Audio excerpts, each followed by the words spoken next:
स्वागतम स्वागतम. राष्ट्रसंत तुकडोजी महाराज नागपूर विद्यापीठ आयोजित हिंदवी स्वराज्याचे संस्थापक, समस्त राष्ट्रभक्तांचे बहिष्ठर प्राण आणि दैवत असलेल्या छत्रपती शिवाजी महाराज यांच्या 396व्या पावन जयंती दिनाच्या पर्वावरील कार्यक्रमात व्यासपीठावर उपस्थित कार्यक्रमाचे अध्यक्ष माननीय मानवविज्ञान विद्याशाखेचे अधिष्ठाता डॉक्टर शामराव कोरेट्टी, प्रमुख अतिथी व्याख्याते माननीय डॉक्टर रवींद्र तुकाराम पाटील, विश्वस्त इतिहास प्रबोधन संस्था जळगाव, कुलसचिव डॉक्टर राजीव हिवसे, सभागृहात उपस्थित समस्त विद्याशाखांचे अधिष्ठाता, प्राध्यापक, विभाग प्रमुख, व्यवस्थापन परिषद सदस्य, वित्त व लेखा अधिकारी, विद्यापीठ प्राधिकरण सदस्य, विद्यापीठातील कर्मचारीगण आणि समस्त अतिथीवृंदांचे मी डॉक्टर अमृता इंदोरकर मनपूर्वक स्वागत करते. सर्वप्रथम आपणा सर्वांना छत्रपती शिवाजी महाराज जयंतीच्या अनेक अनेक शुभेच्छा. भारत सरकार संचलित गृह मंत्रालयाद्वारा नव्या आदेशानुसार समस्त विद्यालय, महाविद्यालय आणि विद्यापीठातील शासकीय कार्यक्रमांमध्ये कार्यक्रमाचा प्रारंभ बंकिमचंद्र चटर्जी रचित वंदे मातरम या राष्ट्रगीताने होईल आणि कार्यक्रमाची सांगता जनगण मन या राष्ट्रगानाने होईल, या सूचनेची दखल आपण कृपया घ्यावी. या आदेशान्वये राष्ट्रसंत तुकडोजी महाराज नागपूर विद्यापीठात आजपासून छत्रपती शिवाजी महाराज जयंती दिनी सर्वप्रथम या आदेशाचे अनुपालन करण्यास प्रारंभ होत आहे. कृपया आपण सर्वांनी सर्वप्रथम गायल्या जाणाऱ्या वंदे मातरम या राष्ट्रगीताचा आदरपूर्वक स्वीकृत सन्मान करूया.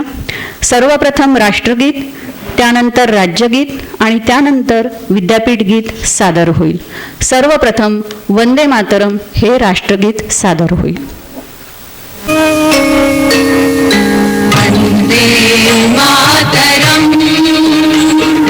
वंदे मातरम, सुजलां सुफलां मलयज शीतलां शस्य श्यामलां मातरं वन्दे मातरम्.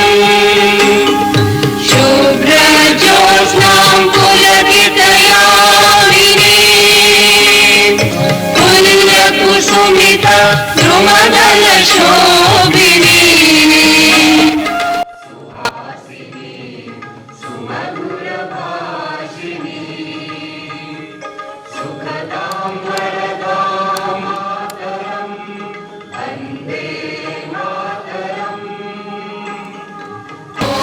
कोटि कंठ कल कल निनाद करले,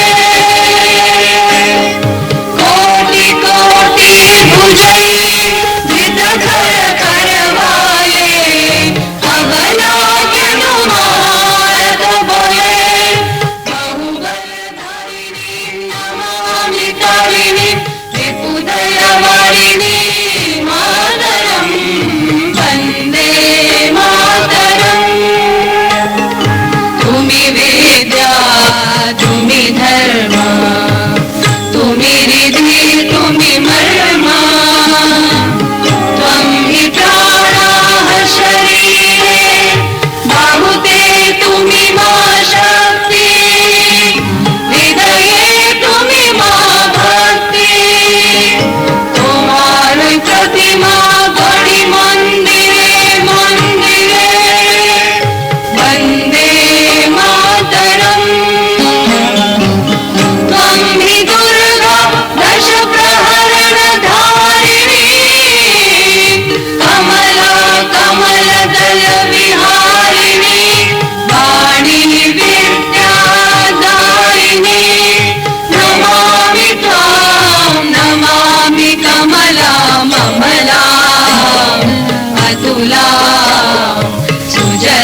राज्यगीत.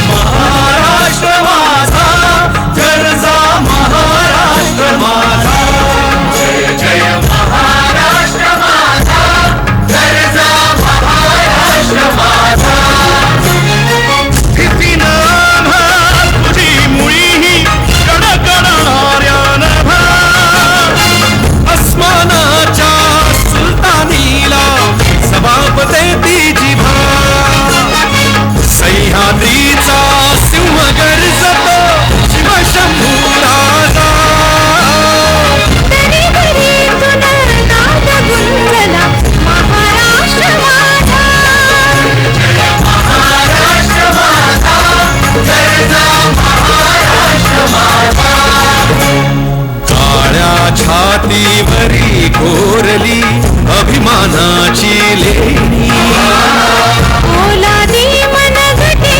खेळती खेळ जीव घेणी दारिद्र्याच्या उन्हात शिजला निधळाच्या घामाने भिजला देश गौरवासाठी झिजला दिल्लीचेही रक्त लागले महाराष्ट्र माझा जय महाराष्ट्र माझा गरजा महाराष्ट्र माझा जय जय महाराष्ट्र माझा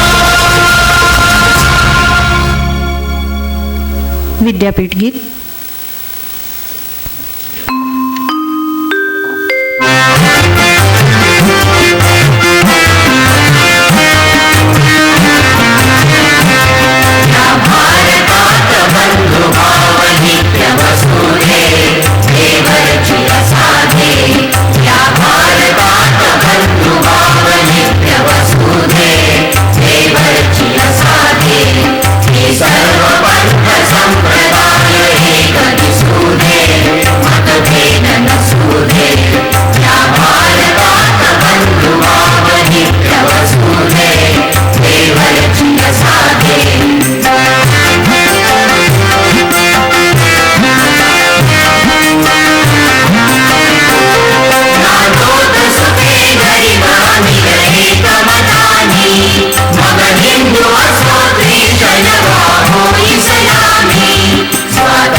सर्वांनी आसनस्थ व्हावे.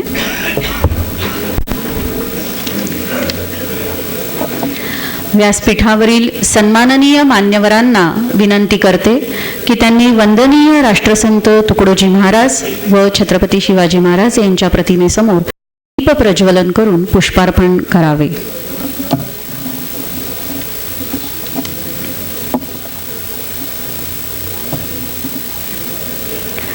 रक्षं पात्रगतं स्नेहं प्रदीपश्री विवर्धनं प्रयास्यांति विना तेन भस्मत्वं हि भवद्गुणः.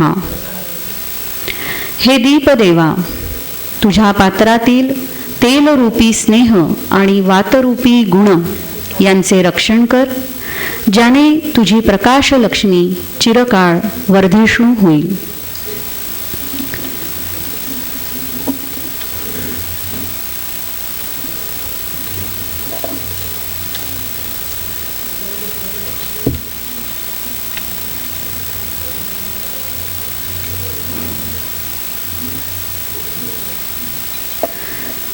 मान्यवरांचे धन्यवाद. कृपया आसनस्थ व्हावे.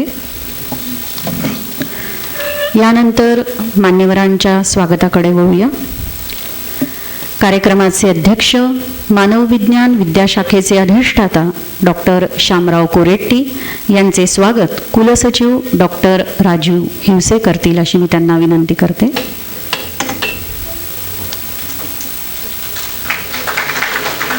आजच्या कार्यक्रमाचे प्रमुख अतिथी माननीय डॉक्टर रवींद्र तुकाराम पाटील, विश्वस्त इतिहास प्रबोधन संस्था जळगाव यांचे स्वागत कुलसचिव डॉक्टर राजीव हिवसे करतील.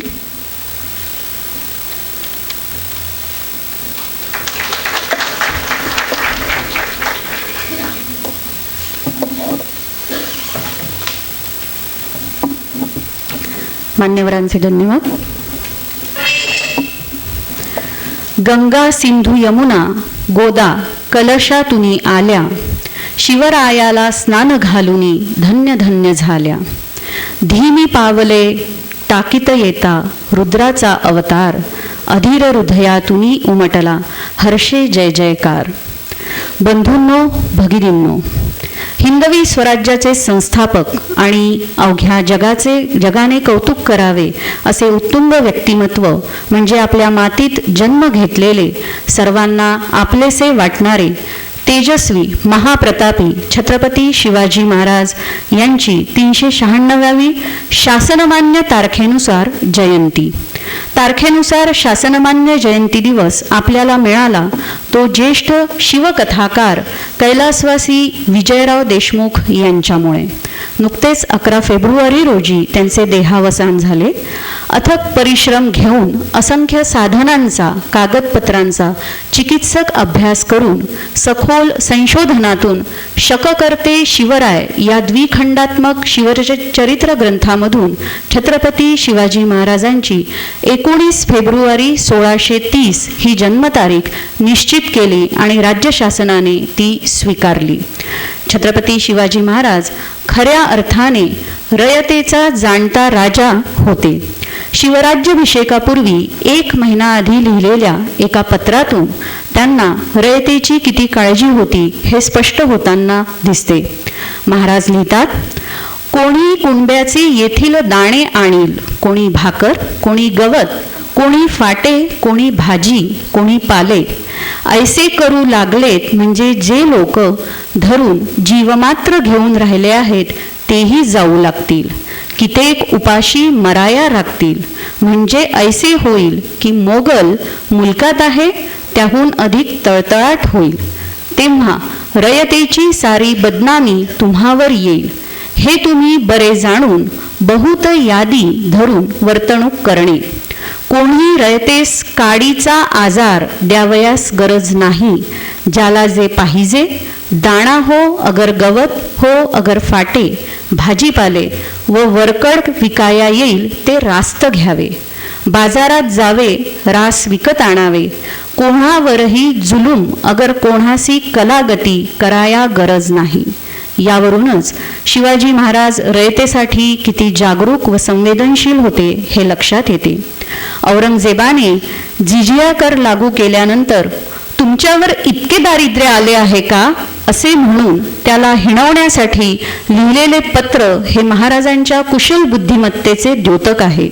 शिवाजी महाराजांचे चरित्र जेवढे खोलात जाऊन वाचावे तेवढी त्याची सहजता जाणवायला लागते.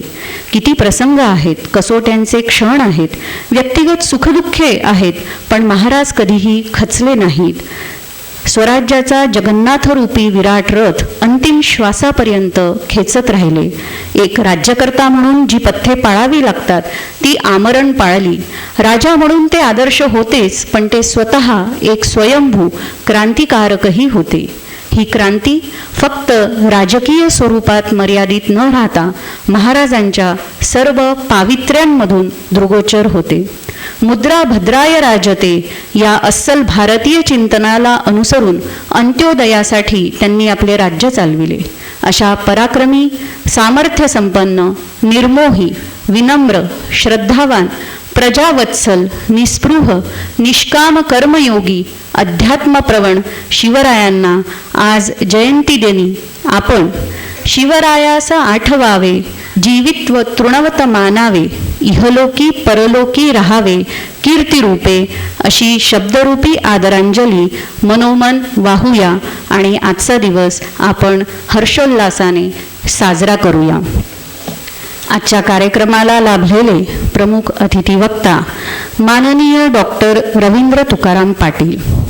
आपण मराठी भूगोल व इतिहास या विषयांमध्ये स्नातकोत्तर पदवी संपादन केलेली असून सुप्रसिद्ध व्याख्याते म्हणून आपला लौकिक सर्वश्रुतच आहे.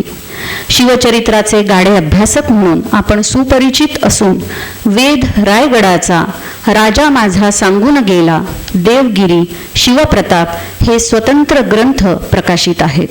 श्री शिवचरित्र पुष्पांजली, प्रबोधन हे संपादित ग्रंथ आणि शिवप्रताप दैनंदिनी, शंभू प्रताप, शिवविचार 365 हे संकलित ग्रंथ अशा भरीव ग्रंथसंपदेचे आपण धनी आहात. इतिहास प्रबोधन संस्था महाराष्ट्र, वेद रायगडाचा प्रतिष्ठान या संस्थांमध्ये विश्वस्त म्हणून व इतिहास संकलन समिती महाराष्ट्राचे पूर्व संघटक सचिव म्हणून आपण समाजसेवेचे दायित्व सांभाळून सामाजिक बांधिलकी जपलेली आहे.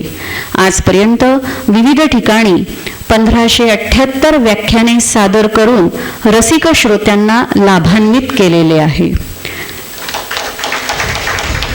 यामध्ये प्रामुख्याने शिवचरित्र, स्वामी विवेकानंद इत्यादी विषय उल्लेखनीय ठरलेले आहेत. आजपर्यंत आपण 260 किल्ल्यांचे भ्रमण केले असून गडदुर्ग भ्रमंतीचा आदर्श पायंडा प्रस्थापित केलेला आहे. याशिवाय राष्ट्रीय व आंतरराष्ट्रीय पुरस्कारांनी आपण सन्मानित आहात. कार्यक्रमाचे अध्यक्ष माननीय डॉक्टर शामराव कोरेट्टी यांना विनंती करते की माननीय डॉक्टर रवींद्र तुकाराम पाटील यांचा शाल, श्रीफळ, स्मृतिचिन्ह व ग्रामगीता देऊन सत्कार करावा.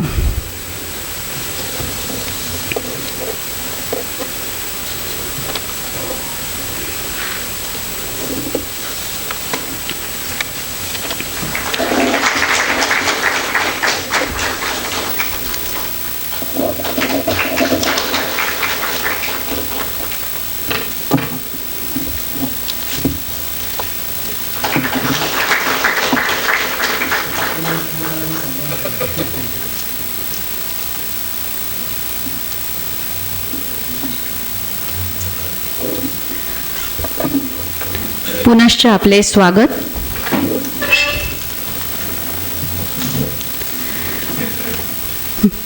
माननीय डॉक्टर रवींद्र पाटील यांना जगण्याचे सूत्र शिवचरित्र या विषयावर आजचे व्याख्यान पुष्प गुंफण्यासाठी सविनय आमंत्रित करते. माननीय डॉक्टर रवींद्र तुकाराम पाटील. नमस्कार.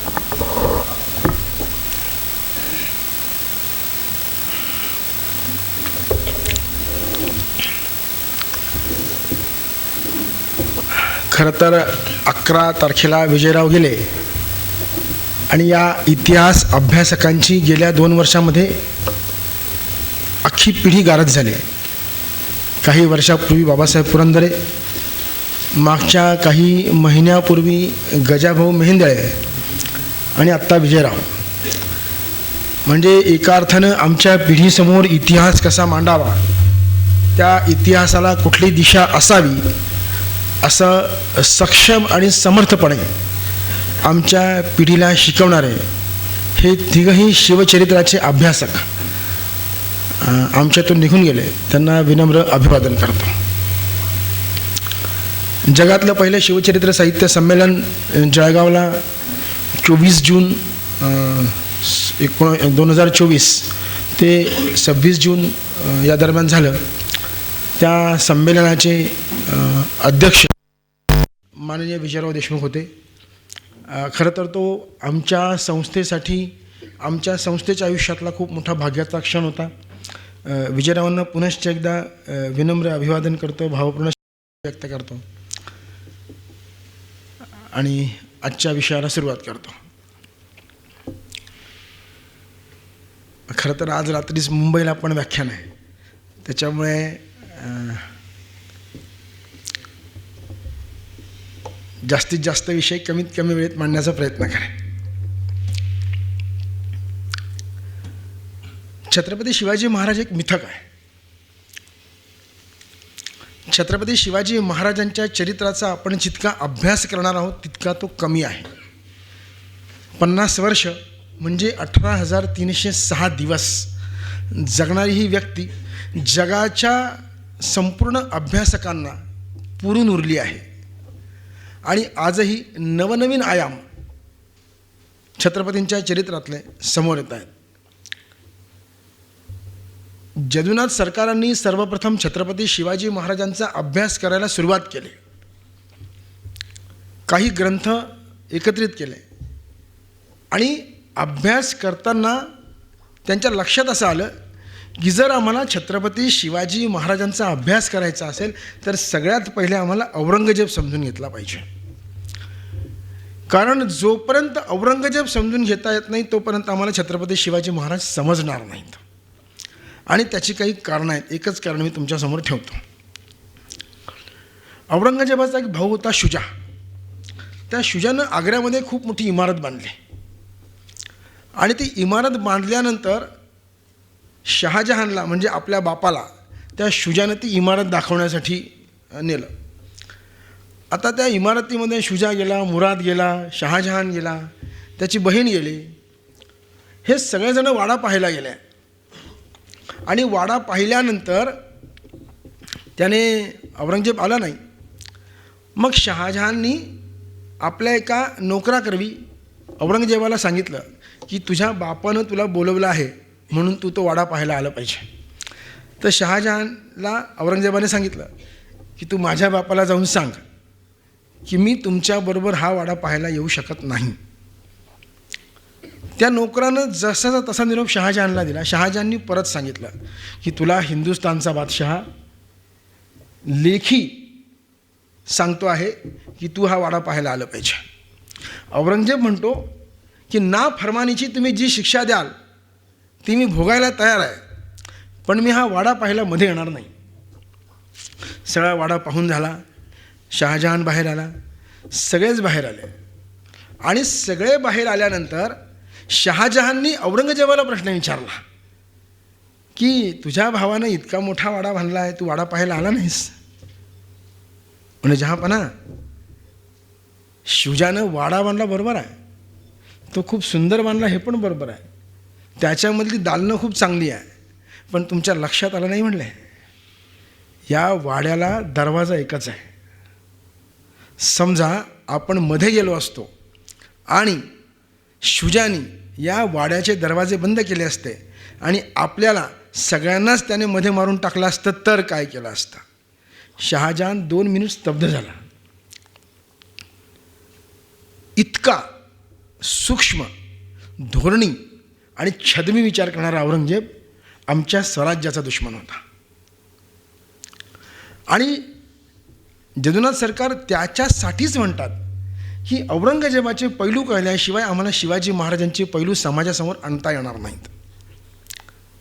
खरं तर छत्रपतींचा इतिहास आपल्याला सगळ्यांनाच माहिती आहे. आमच्या छत्रपतींचा इतिहास काय आहे?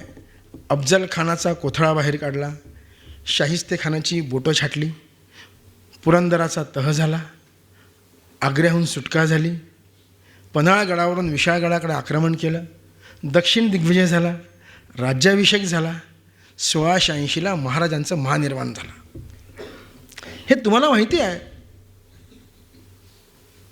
हा आमचा इतिहास आहे, हा सर्वसामान्य असलेला इतिहास आहे आणि आम्हाला सगळ्यांना मान्य आहे. पण याच्याही पलीकडे छत्रपती शिवाजी महाराज खूप मोठे आहेत. आम्ही कधीतरी छत्रपती शिवाजी महाराजांच्या चरित्राचा विचार आमचं जगण्याचं सूत्र होऊ शकतं असा केला आहे का? आमच्या घरी सगळ्यांकडे छत्रपती शिवाजी महाराजांचे फोटो आहेत, तस्विरी आहेत, मूर्त्या आहेत. आम्हाला छत्रपती शिवाजी महाराजांविषयी प्रेम आहे, आम्हाला छत्रपती शिवाजी महाराजांविषयी आदर आहे. पुढचा प्रश्न आहे, खूप गंभीर आहे. जर खरंच आपला उजवा हात डाव्या छातीवरती ठेवून जर कोणी उत्तर देऊ शकलं तर नक्की द्या.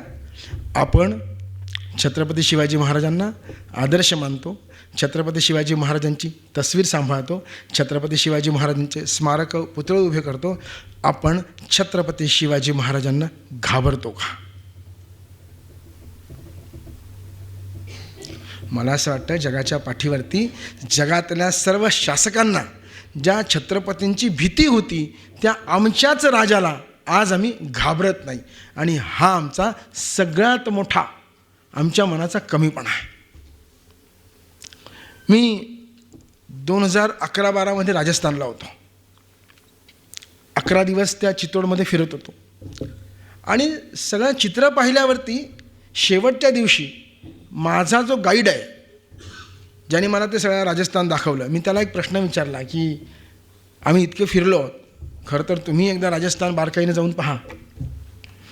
आम्ही इतके फिरलो आहोत पण आम्हाला महाराणा प्रतापांचे जागोजागी पुतळे दिसले नाहीत. कुठल्याही गाडीवरती राणा फिर से पैदा हो जाओ, जन्म लो, आपकी ज़रूरत है असं कुठल्याही गाडीवर लिहिलं नाही. कुठल्याही किचनवर महाराणा प्रताप नाही आहेत, कुठल्याही गाडीच्या मडगाडवरती महाराणा प्रताप नाही आहेत, कुठल्याही स्टिकरमध्ये महाराणा प्रताप नाही आहेत. याचं कारण काय आहे? तुम्हाला महाराणांविषयी प्रेम नाही आहे का? खरं तर त्याने जे उत्तर दिले ना तर मी काही क्षण विचार करत होतो. त्याने जे उत्तर दिले ते उत्तर असं होतं कि पाटिल साहब, हमारा राणा इतना सस्ता नहीं है, उसे कहीं पे भी चिपका दो. आम्ही काय केलं आहे? आम्ही काय केलं आहे? वहीच्या पहिल्या पानावरती शिवाजी महाराज, गाडीच्या समोरच्या भागावरती शिवाजी महाराज. जिथे आम्ही गाडीला कधीही हात मारत नाही, फडकं मारत नाही, स्वच्छ करत नाही, नेहमीच तिथे चिखल उडालेला असतो, तिथे शिवाजी महाराज. आमची दाढी शिवाजी महाराजांसारखी, आम्ही कानात डूल शिवाजी महाराजांसारखे घालणार. पण हे बेगडे शिवाजी महाराजांविषयीचं प्रेम आम्हाला नको आहे. आम्हाला शिवाजी महाराज जगता येईल का याचा आपण प्रयत्न केला पाहिजे. गोष्टी खूप सोप्या आहेत, खूपच सोप्या आहेत, फक्त त्या करायला अवघड आहेत.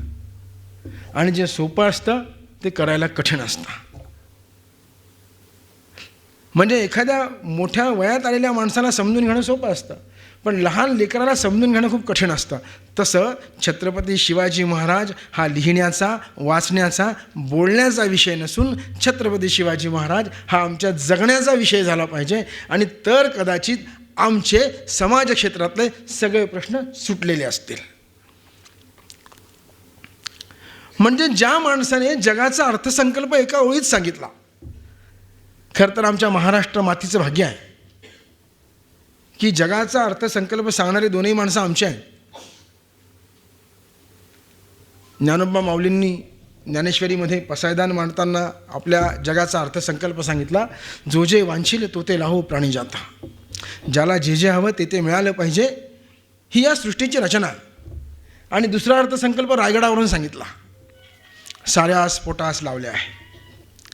या स्वराज्यामध्ये जो कोणी आहे, जी माझी रयत आहे, जी माझी प्रजा आहे, त्या साऱ्यांच्या पोटापाण्याची व्यवस्था मी केलेली आहे. माझ्या स्वराज्यामध्ये कुणी बेरोजगार राहणार नाही याची काळजी मी घेतलेली आहे. कदाचित मी माझ्या स्वराज्यातल्या सगळ्या लोकांना नोकऱ्या देऊ शकणार नाही, पण त्यांच्या हाताला काम देण्याचा नक्की प्रयत्न करणार आहे. हा आमच्या स्वराज्याचा पहिला अलिखित नियम आहे. आणि मला असं वाटतं 1947 पासून जर का छत्रपती शिवाजी महाराजांच्या या एका जरी विचाराचं आम्ही पालन केलं असतं, आमच्या शासन व्यवस्थेने या एका जरी कलमाचा विचार केला असता, तर मला असं वाटतं आमच्या समोरचे अनेक प्रश्न सुटले असते. पण मी पहिले जसं म्हटलं तसंच की आम्हाला शिवाजी महाराज शोभेसाठी हवे आहेत. आम्हाला शिवाजी महाराजांविषयी बेगडी प्रेम आहे. आम्हाला शिवाजी महाराजांविषयी ज्यावेळेस आतून प्रेम होईल, आम्ही शिवाजी म्हणून जगायला लागू, त्यावेळेस आमचे प्रश्न अनेक सोपे झालेले असतील. काय नक्की जगण्याचं सूत्र हे मी तुम्हाला सांगावं? तुमच्यासारख्या बुद्धिवंतांच्या समोर मी एका अशिक्षित माणसाने काही विचार मांडावा, हेच मोठं भाग्य आहे. शिवाजी महाराजांनी खूप सोप्या सोप्या साध्या साध्या गोष्टी सांगितलेल्या आहेत, खूप सोप्या.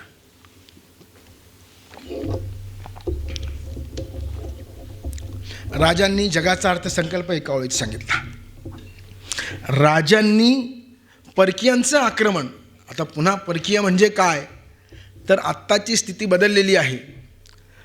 आमच्याकडे कुणी औरंगजेब आक्रमण करणार नाही. आदिलशाही, निजामशाही, बिदरशाही, इमादशाही, कुतुबशाही संपलेली आहे. पण अशीच काही संकटं आमच्यासमोर आहेत. आणि या अशाच काही संकटांना आमच्या धर्माला, आमच्या समाजाला, आमच्या देशाला, आमच्या दैवतांना, आमच्या अस्मितांना वाचवता येईल का, याचा आपण नक्की विचार केला पाहिजे. जबाबदारी आहे. मी जसं म्हणलं की छत्रपती शिवाजी महाराज जन्माला आले पाहिजे. राजे तुम्ही पुन्हा जन्म घ्या असं होणार नाही. राजे येणार नाहीत. आम्हालाच कुणाला तरी छत्रपती शिवाजी महाराजांचा विचारांचा जागर करून त्या विचारावरती, त्या रस्त्यावरती त्या पदभ्रमण करायला लागणार आहे. राजांनी आरमाराची स्थापना केली. कुठून केली असावी? एखाद्या माणसाचा, एखाद्या व्यक्तीचा दूरदृष्टिकोन किती मोठा असावा, तर या देशावरती पहिल्यांदा जलमार्गाने आक्रमण कोणी केलं असेल तर ते रावणाने केलं. प्रभू रामचंद्रांची पत्नी सीता, हिला रावण येताना समुद्रमार्गाने आला, जाताना हवाई मार्गाने गेला. हे उदाहरण महाराजांनी विचार केला, अभ्यास केला. आणि त्यावेळेस जंजिऱ्याचा सिद्धी आणि दाभोळचं बंदर, इथून आमच्या असंख्य हिंदू स्त्रियांची बाहेर रवानगी व्हायची. यांना बाहेर पाठवलं जायचं, यांची विक्री केली जायची. बाळाजी आवजी चित्रे चिटणीस यांचं तर जिवंत उदाहरण आहे की त्याच्या आईला 25 नये पैशामध्ये विकलं होतं. शिवाजी महाराजांनी विचार केला की कधीतरी आमच्या इतिहासामध्ये प्रभू रामचंद्रांच्या पत्नीवरती असंच आक्रमण झालं होतं, ते जलमार्गाने झालं होतं. पुन्हा एकदा या देशावर जलमार्गाने आक्रमण होत आहे, याचा अर्थ आमच्याकडे याच्याही अगोदर जलमार्ग अस्तित्वात नव्हते असं नाही आहे. चौल, वाकाटक, सातवाहन यांच्या माध्यमातून आपण व्यापार करायचोच. आम्ही आमचे मसाल्याचे पदार्थ जगभर पाठवायचोच. पण आम्ही त्या समुद्राचा उपयोग आमच्या सुरक्षेसाठी कधीतरी केला पाहिजे, याचा विचार कुणीच केला नव्हता. तो छत्रपती शिवाजी महाराजांनी केला आणि आरमाराची स्थापना झाली. शिवाजी महाराजांनी सैनिकी शाळा सुरू केल्या. म्हणजे या विदर्भातल्या लाड कारंजावरती हंबीरराव मोहित्यांनी आक्रमण केलं 1674 त्या महादबा नावाचा एक सैनिक मृत पावला.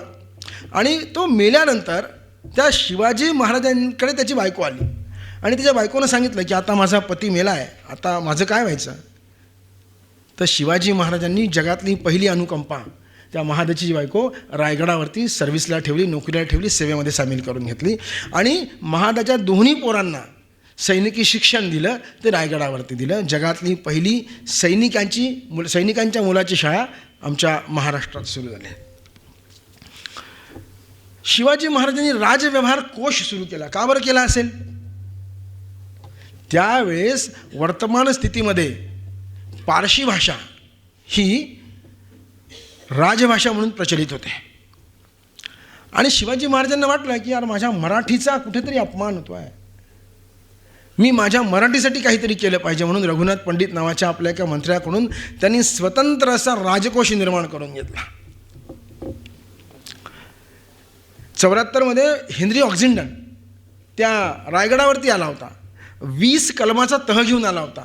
त्याच्यातलं शेवटचं कलम असं होतं की इंग्रजांचं चलन स्वराज्यात चाललं पाहिजे, पण स्वराज्याचं चलन इंग्रजांच्या राजवटीत चालणार नाही. आणि शिवाजी महाराजांनी 19 कलमं मान्य केली, फक्त एक कलम मान्य केलं नाही की तुमचं चलन आमच्या स्वराज्यात चालणार नाही. याचं कारण असं होतं की जर का त्यांचं चलन आपण स्वीकारलं असतं, भविष्यकाळात आम्हाला ते जमलं नाही, आणि म्हणून आमच्या रुपयाची किंमत खाली खाली जायला लागली. शिवाजी महाराजांनी ब्रिटिशांचं चलन स्वराज्यामध्ये चालू दिलं नाही आणि म्हणून शिवराई आणि होनाची किंमत सातत्यानं वाढत गेली. स्वराज्याची राजधानी रायगडावरती निर्माण केली. का बरं केली? हे ज्या सगळ्या गोष्टी आहेत ना, या सगळ्या गोष्टी आम्ही कधीतरी आमच्या आयुष्यामध्ये अंमलात आणण्याचा प्रयत्न केला पाहिजे. तो दूरदृष्टिकोन आमच्यासमोर ठेवला पाहिजे. स्वराज्य उभं केलं म्हणजे नक्की काय केलं? माननीय शिवाजीराव भोसले मराठवाडा विद्यापीठाचे कुलगुरू होते. त्यांच्याबरोबर तब्बल 3 वर्ष राहण्याचा योग आला. ते आमच्याकडून बसून कोटेशन लिहून घ्यायचे. त्यांनी एक छान कोटेशन आम्हाला सांगितलं. ते आम्हाला विचारायचे की शिवाजींनी स्वराज्य उभं केलं म्हणजे काय केलं? तर आम्ही सांगायचो गड घेतले, किल्ले घेतले, राज्याभिषेक केला. म्हणजे असं नाही आहे. खूप छान कोटेशन आहे. जी माणसं झोपलेली होती त्यांना जागं केलं, जी जागी होती त्यांना उभं केलं, जी उभं होती त्यांना चालतं केलं, चालणाऱ्यांच्या खांद्यावरती स्वराज्याचं निशाण दिलं, चालणाऱ्यांच्या मुखामध्ये एक मंत्र दिला हर हर महादेवाचा, मस्तिष्कामध्ये स्वराज्याचं एक तंत्र दिलं आणि पाहता पाहता रायगडावरती 32 मण सोन्याचं सिंहासन उभं राहिलं. आता 32 मण सोन्याचं सिंहासन उभं करणं खरं तर कुठल्याही श्रीमंत माणसाला सहज शक्य आहे, पण ते अथक परिश्रमाने झालं पाहिजे. आणि मग अथक परिश्रम कुठे सुरू झाले? आम्ही आमच्या आयुष्यामध्ये असं एक प्लॅनिंग ठरवलं पाहिजे. इसवी सन 1645 15 एप्रिल रायरीश्वराच्या मंदिरावरती शिवाजी महाराज आपल्या बालसवंगडांबरोबर जातात. येसाजी कंक, सर्जेराव जेधे, बाजी पासलकर, तानाजी मालुसरे आणि अशी मोजून 16 मंडळी बरोबर आहे. ही 16 लोक बरोबर येऊन पुण्यापासून 52-50 किलोमीटरवर असलेल्या रायरेश्वराच्या मंदिरामध्ये शिवाजी महाराज जातात, स्वतःच्या रक्ताचा अभिषेक करतात आणि रक्ताचा अभिषेक केल्यानंतर जगमान्य अशी प्रतिज्ञा घेतात, राज्य व्हावे ही तो श्रींची इच्छा. हे तो रयतेचे राज्य आहे. आणि मग तिथून प्लॅनिंगला सुरुवात होते. Pre planning. ते प्री प्लॅनिंग परफेक्ट प्लॅनिंगपर्यंत जाऊन पोहोचतं. आणि मग प्री प्लॅनिंगची पहिली पायरी काय असते? आपण ज्यावेळेस आपल्या आयुष्याचं उद्दिष्ट ध्येय ठरवतो ना, त्यावेळेस आपण त्या उद्दिष्टाला, आपल्या त्या ध्येयाला आपण कागदावरती आणलं पाहिजे. त्या ध्येयापर्यंत जाण्यासाठी मला कुठल्या मार्गानं जायला लागेल, तिथे किती कष्ट करायला लागतील, काय खाचखळगे येतील, प्रसंगी माझ्या डोळ्यासमोर अंधारही निर्माण होऊ शकतो, प्रसंगी माझ्या हातातलं सगळं संपूनही जाऊ शकतं. या सगळ्या अशक्यता आम्हाला आमचं प्लॅनिंग ज्यावेळेस आम्ही ठरवतो ना, उद्दिष्ट ठरवतो ना, त्याच वेळेस आम्हाला हे सहज कळलं पाहिजे. 1645ला स्वराज्याची शपथ घेतली आणि 1656ला शिवाजी महाराजांनी खूप मोठं आक्रमण केलं. जावळीचं जंगल घेतलं. जर आपण इतिहासाचा, भूगोलाचा अभ्यास केला तर आपल्या लक्षात येईल की रायरेश्वराच्या डोंगरापासून, म्हणजे रायरेश्वरी आमची स्वराज्याची त्या काळातली शेवटची बाँड्री आहे, शेवटची सीमा आहे. आणि अगदी रायरेश्वराचा डोंगर उतरला की अगदी एक 600-700 मीटरवरती जावळीचं जंगल सुरू होता. मग याचा आपण अभ्यास करताना असा करायचा का की शिवाजी महाराजांना ते स्वराज्य जावळीच्या जंगलाच्या ऐवजी उत्तरेकडे सरकवता आलं नसतं का? Pre planning, perfect planning. आम्ही आमच्या उद्देशाचा काय विचार करतो, आम्हाला जे साध्य करायचं आहे ते साध्य करताना आम्ही काय विचार करतो? तर शिवाजी महाराजांनी काही विचार केला. मी जर उत्तरेकडे सरकलो तर उत्तरेकडे नद्यांचा सपाट प्रदेश आहे. पुण्याच्या उत्तरेला येतं नगर, नगरकडे सपाट प्रदेश येतो, सह्याद्रीचा डोंगर नाही, निजामशाही जवळ आहे.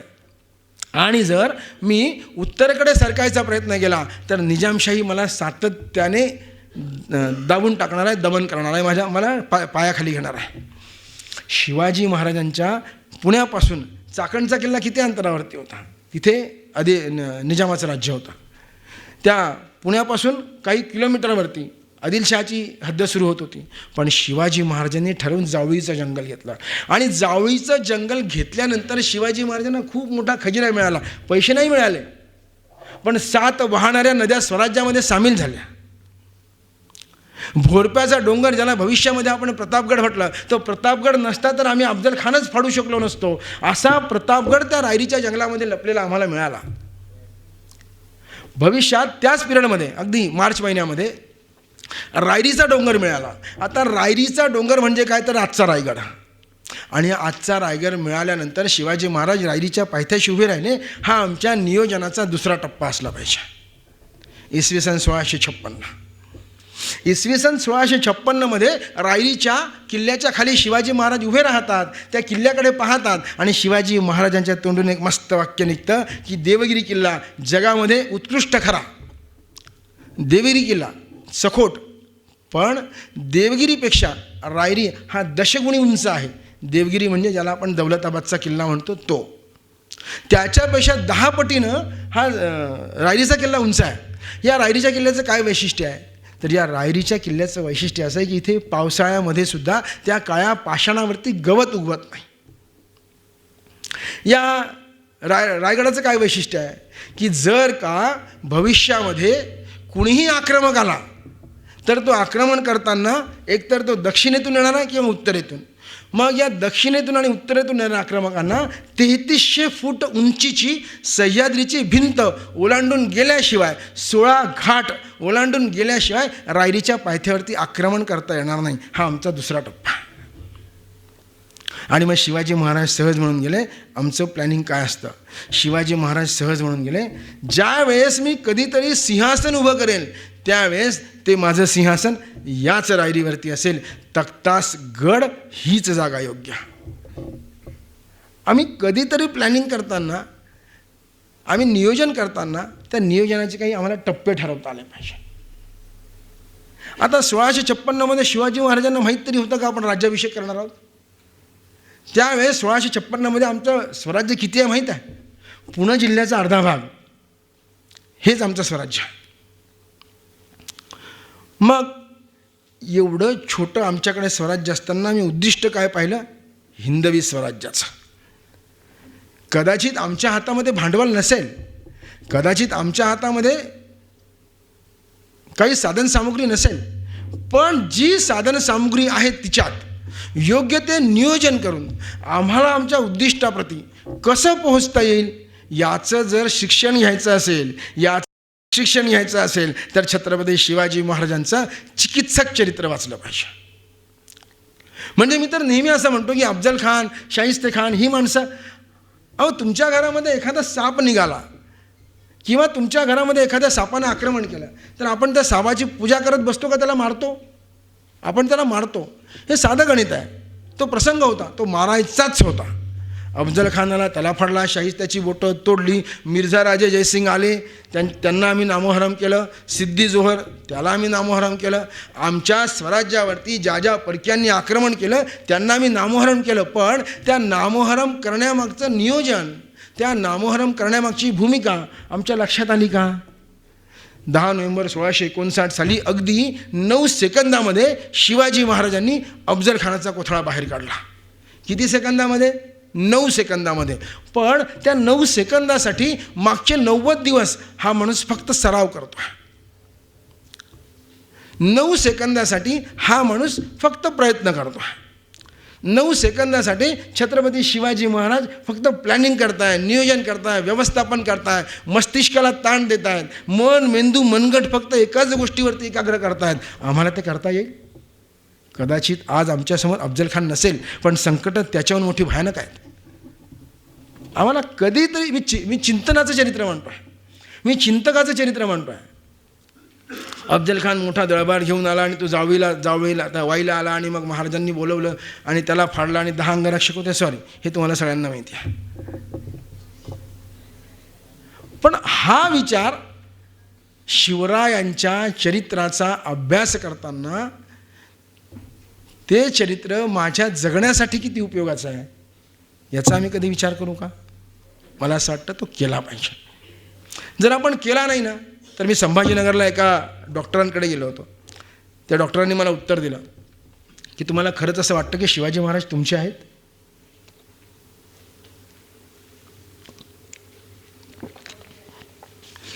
वरकरणी या प्रश्नाचं उत्तर जरी हो असलं तरी ते प्रत्यक्षामध्ये नाही असंच आहे.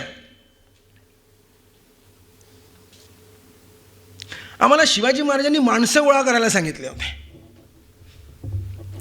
ही गोळा केलेली माणसं कुठे कुठे कामात येतात, पण आम्ही माणसंच गोळा केली नाही. आम्हाला माणसंच गोळा करता आली नाहीत. मग आम्हाला काय शिवाजी महाराजांचा विचार समजला?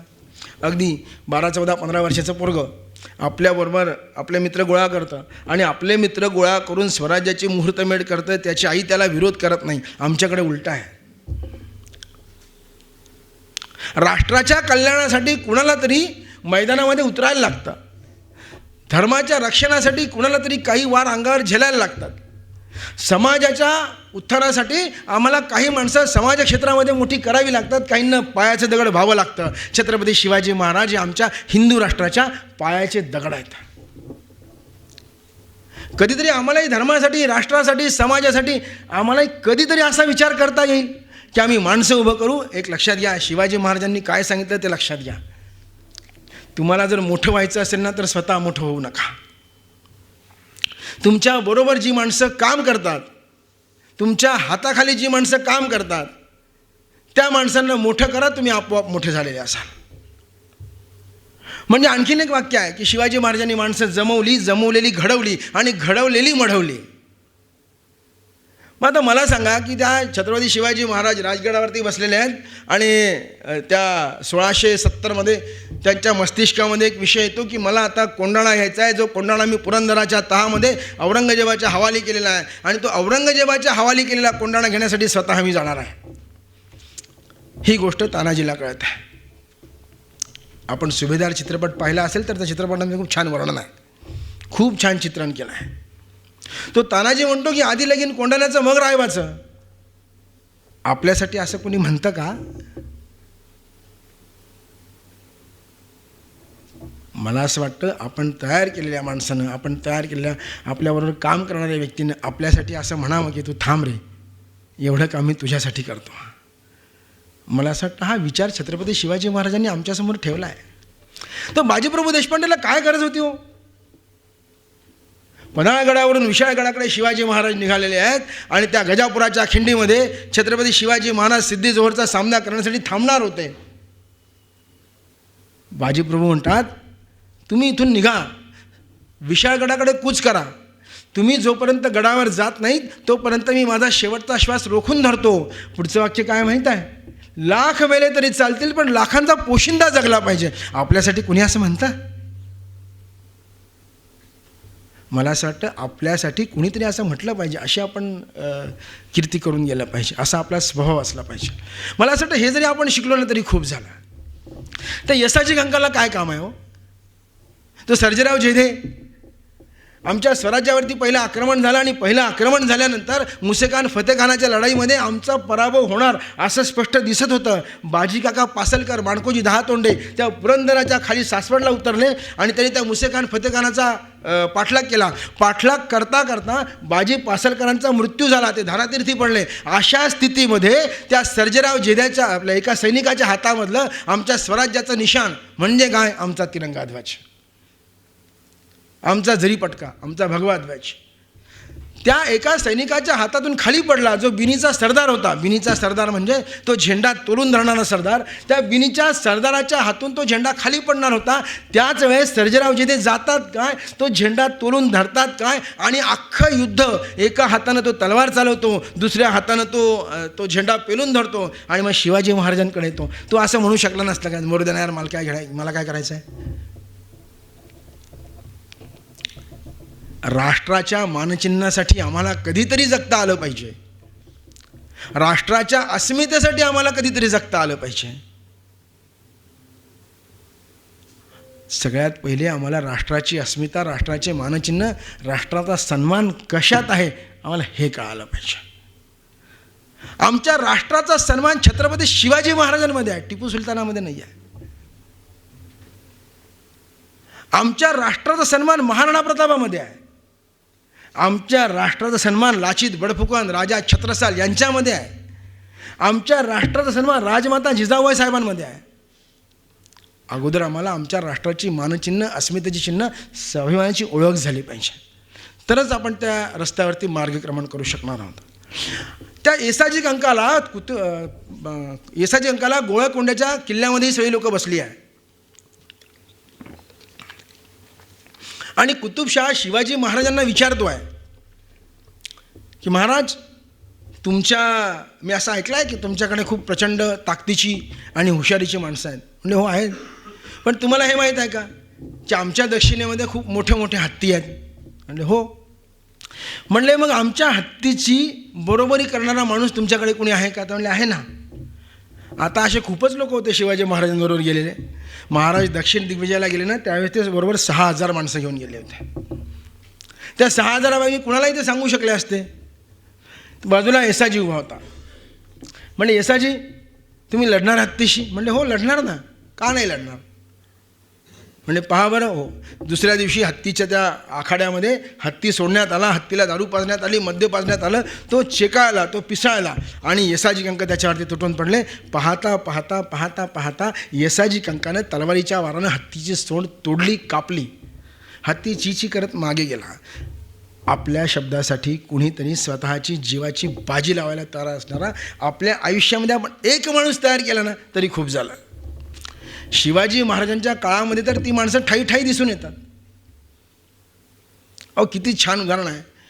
10 नोव्हेंबर 1659ला छत्रपती शिवाजी महाराजांनी अफजलखानाचा कोथळा बाहेर काढला आणि त्यांनी त्यांच्यावर 10 माणसं आणली होती. भिकाजी चोर, काताजी इंगळे, येसाजी कंक, तानाजी मालुसरे, सिद्धी हिलाल, संभाजी करबर, संभाजी कावजी कोंडाळकर, शिवा काशीद, ही माणसं बरोबर आणली आहेत. आणि महाराजांनी त्यांचा कार्यभार उरकला. अफजलखानाचा कोथळा बाहेर काढला आणि महाराज परतीच्या प्रवासावर निघाले. म्हणजे पुन्हा जनीच्या टेंब्यावरून ते प्रतापगडावरती निघाले. जनीचं टेंबा आणि प्रतापगड यांच्यामध्ये 900 मीटर अंतर आहे. ते 900 मीटर अंतर अगदी वेगात पूर्ण करून ते प्रतापगडाच्या पहिल्या पायरीवरती आले आणि पहिल्या पायरीवरती आल्यानंतर त्यांनी पाठीमागे आपल्याबरोबर आणलेली माणसं शोधली.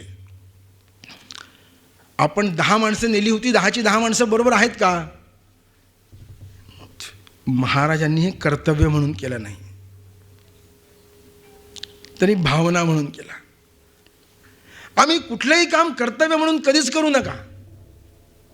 कर्तव्य पार पाडायचंच आहे, पण ज्या वेळेस ती माझी आत्मिक भावनेची बाजू होईल ना, त्या दिवशी त्याही कार्याला पावित्र्याचा स्पर्श होतो.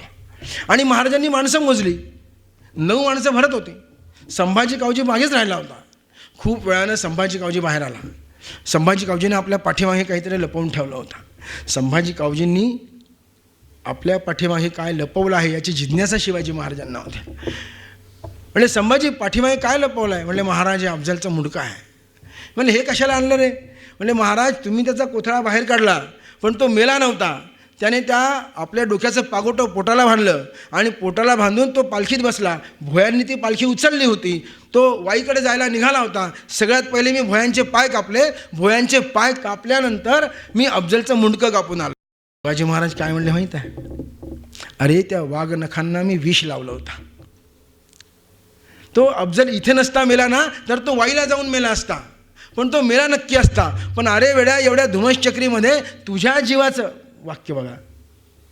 शिवाजी महाराज संभाजी कावजी कोंडाळकराला असं म्हणतात की एवढ्या धुमश्चक्रीमध्ये तुझ्या जीवाचं काही झालं असतं तर मी तुझ्या आईला काय उत्तर दिलं असतं. ही माणसं जगण्याची, जपण्याची टेक्निक आहे. माणसांच्या सुखदुःखामध्ये. अहो एका महाविद्यालयामध्ये गेलो होतो आणि 2 खूप चांगले एकमेकाला मित्र म्हणवतात असे होते. मी दोघांनाही उभं केलं आणि दोघांनाही उभं केल्यावरती विचारलं की हा तुझा खरंच मित्र आहे का? तर म्हणले हो खरंच मित्र आहे. म्हणजे सांग बरं याच्या घरची परिस्थिती काय आहे? म्हणजे माहीत नाही. हा कशाचा मित्र? विवेकानंदांचं उदाहरण देतो. अहो विवेकानंदांचे वडील वारले. विश्वनाथ बाबू वारल्यानंतर त्यांच्या अनेक नातेवाईकांनी विवेकानंदांच्या प्रॉपर्टीचे लचके तोडायला सुरुवात केली. एक काळ असा आला की विवेकानंदांच्या जवळ काहीच नव्हतं, जेवायलाही अन्न नव्हतं. मग भुवनेश्वरी देवी आणि विवेकानंदजी यांचे संवाद चालायचे. ते म्हणायचे की नरेंद्रा तू काही खाल्लंस का? तर विवेकानंदजी म्हणायचे की माझ्या मित्रांकडे जेवून आलो. आणि जेव्हा त्यांचे मित्र विचारायचे ना की नरेंद्रा तू काय खाल्लंस रे? नाही म्हणले आईने आज चांगला स्वयंपाक केलेला होता. एकमेकाच्या मित्राचं एकमेकाचं दुःख कळालं पाहिजे.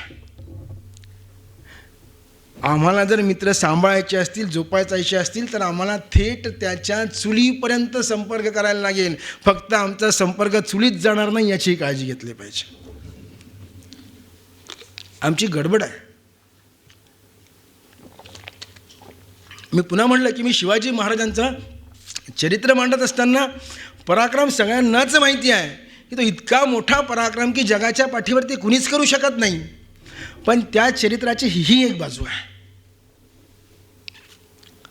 तर तुझ्या जीवाला काही झालं असतं तर मी तुझ्या आईला काय उत्तर दिलं असतं हे म्हणत असताना आम्हाला तो शिवा काशीद देखील आठवला पाहिजे.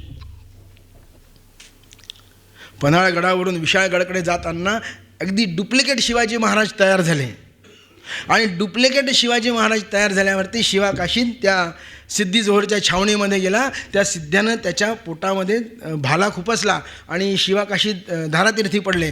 पण काही दिवसानंतर, खरं तर हे उदाहरण आम्ही अनेकांना जोडतो. भगतसिंगाची आई पण म्हणाली की मला 4 मुलं असते तर मी राष्ट्रासाठी समर्पित केले असते. बाजीप्रभू देशपांडेंची आई पण असं म्हणाली की मला 4 मुलं असते तर मी राष्ट्रासाठी समर्पित केले असते. शिवा काशीदाची आई शिवाजी महाराजांना असं म्हणते, शिवा काशीद शिवाजी महाराजांकडून वचन घेतो की समजा माझ्या जीवाचं काही बरं वाईट झालं तर तुम्ही माझ्या आईला भेटायला नक्की जाल. कोणता नेता एखादा कार्यकर्ता खपल्यावर त्याच्या घरी जातो? शिवाजी महाराज अगदी 6 महिन्यानंतर स्वराज्याचा राजा, मतदारसंघाचा आमदार नाही, स्वराज्याचा राजा पुढच्या 6 महिन्यामध्ये नेबापूरला जातो. शिवा काशीदाच्या घराच्या बाहेर आपली पालखी उभी करतो. त्या शिवा काशीदानं त्याच्या आईला सांगितलेलं असतं की आई जर मी जगलो ना तर पालखीत घेऊन राजांना येईन. महाराज आतमध्ये प्रवेश करतात. महाराजांच्या डोळ्यामध्ये पाणी आहे. त्यांची आई म्हणते, महाराज कशाला रडताय? मला माहीत आहे 6 महिन्यापूर्वीच माझा शिवा काशीद तुमच्यासाठी गेला, पण म्हटलं स्वराज्यासाठी गेला, तुमच्या वैयक्तिक कारणासाठी गेला नाही. शिवाजी महाराजांनी स्वतः कधीही माझं वैयक्तिक काम कर असं सांगितलं नाही. माझ्या शंभू बाळाला कॉन्व्हेंट स्कूलमध्ये सोडून ये असं सांगितलं नाही. मला लालबहादूर शास्त्रींचं खूप छान उदाहरण आठवतं. त्यांच्या मिसेस, लालबहादूर शास्त्रींच्या मिसेस एकदा भाजी घ्यायला गेल्या आणि हे लालबहादूर शास्त्रींना कळालं. त्या दिवशी त्या बाजारात गेलेल्या होत्या, भाजीपाला घ्यायला गेलेल्या होत्या. तेवढं जे पेट्रोल लागतं ना, तेवढं पेट्रोल, तेवढं डिझेल त्यांनी स्वतःच्या पगारामधून त्या सरकारी खजिन्यामध्ये जमा केलेला होता. राष्ट्राच्या कामासाठी ज्यावेळेस तुम्ही एखाद्या माणसांना काम सांगतात, ते काम सांगणं आणि वैयक्तिक कारणासाठी काम सांगणं याच्यामध्ये फरक आहे. राष्ट्रासाठी कोणी जर समर्पित झालं तर त्याचे फोटो लागत असतात. आम्हाला राष्ट्राच्या कल्याणासाठी काम करता येईल, धर्माच्या, समाजाच्या कल्याणासाठी काम करता येईल, अशी माणसं निर्माण करता येतील याचा आपण प्रयत्न केला पाहिजे. नव्हे आम्ही तयार केलेला माणूस तो गेल्यानंतरसुद्धा त्याच्या घरच्यांना आम्हाला जपता आलं पाहिजे. हे शिवाजी महाराजांनी आम्हाला शिकवलं आहे. आम्ही ते पाळतो का, करतो का, ठरवलं पाहिजे. म्हणजे शिवाजी महाराज काय काशी की कला जाती, मथुरा में मस्जिद बनती, एक शिवाजी नाव होतं तो सभी की सुनत होती. ते नक्कीच, ते तर महत्त्वाचं आहेच. राजे नसतात तुम्ही तर मंदिरावर नसते कळस, राजे नसतात तुम्ही तर आमच्या अंगणात नसती तुळस, हे तर महत्त्वाचं आहेच. पण आम्हाला धर्माधिष्ठित राज्यव्यवस्था उभी करत असताना प्रामाणिक आणि नीतियुक्त माणसं तयार करता आली पाहिजे, हे आम्हाला शिवाजी महाराजांनी सांगितलं. शिवाजी महाराजांनी काय सांगितलं? सातत्याने नवनवीन कामाला सुरुवात करा. रायगडावरचं एक वाक्य आहे, कालच्या पुण्याईवर आजचा दिवस निघणार नाही. आणि हे पत्र कुणाला लिहिलं आहे माहिती आहे? शिवाजी महाराजांनी. हे त्या काळातल्या महसूल मंत्र्याला, म्हणजे शिवाजी महाराजांनी अनाजी पंतांना उद्देशून हे पत्र लिहिलं आहे. शिवाजी महाराजांनी अनाजी पंतांना उद्देशून हे पत्र लिहिलं आहे. आणि पत्र काय आहे? कालच्या पुण्याईवर आजचा दिवस निघणार नाही. म्हणजे तुम्हाला पुण्याई रोज करावी लागेल. पुण्याई म्हणजे काम. आम्ही काय करतो? एकचदा इन्व्हेस्टमेंट करतो आणि आयुष्यभर जगण्याचा प्रयत्न करतो. चूक. आपण रोज इन्व्हेस्टमेंट केली पाहिजे. पैशाची नाही केली तरी चालेल, भावनेची नक्की केली पाहिजे. पैसा येत असतो, जात असतो, माणसं उभी राहत नसतात. आम्हाला माणसं उभी करता आली पाहिजे. आणि शिवाजी महाराजांनी त्यांच्या आयुष्यामध्ये एकच काम केलं, तर माणसं उभी केले. सोपं नाही आहे. शिवाजी महाराज 1680ला गेले, त्याच्यानंतर शंभूराजे छत्रपती झाले. 1689ला शंभूराजांचा खून झाला, वध नाही झाला, खून झाला. संभाजी महाराजांचा खून झाला. त्याच्यानंतर 1700मध्ये राजाराम गेले. त्याच्यानंतर 1735मध्ये सईबाई साहेब गेल्या. या देशावरती मराठा साम्राज्य वाढत होतं. अहत तंजावर, तहत पेशावर आमचं राज्य वाढलं. ही कशाची परिणिती आहे? ही परिणिती आहे एका दिवसाची, 15 एप्रिल 1645ची.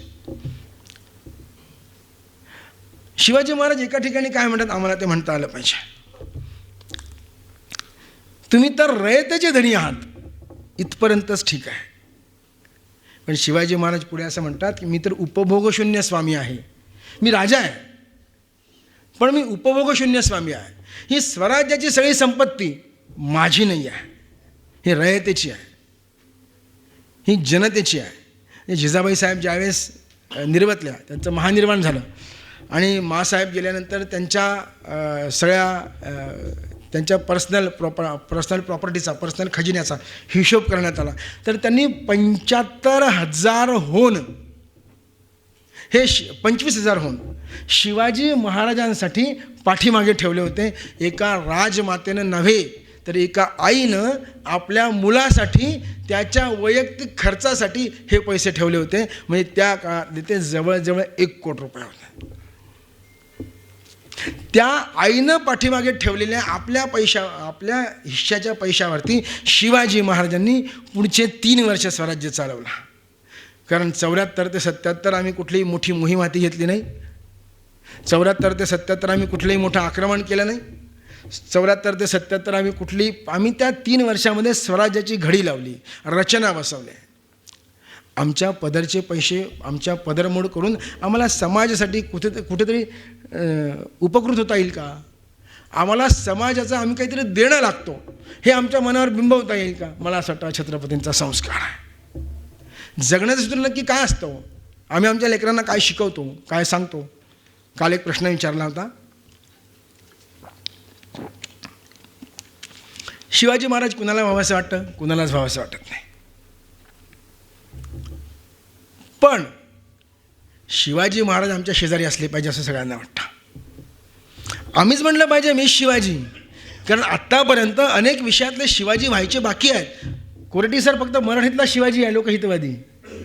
अजून अनेक विषयातले शिवाजी बाकी आहेत. IT मधला शिवाजी बाकी. शिवाजी म्हणजे नाव नाही आहे, ती डिग्री आहे. त्या क्षेत्रातला सर्वोच्च स्तरावरचा जो कोणी माणूस असेल तो शिवाजी आहे.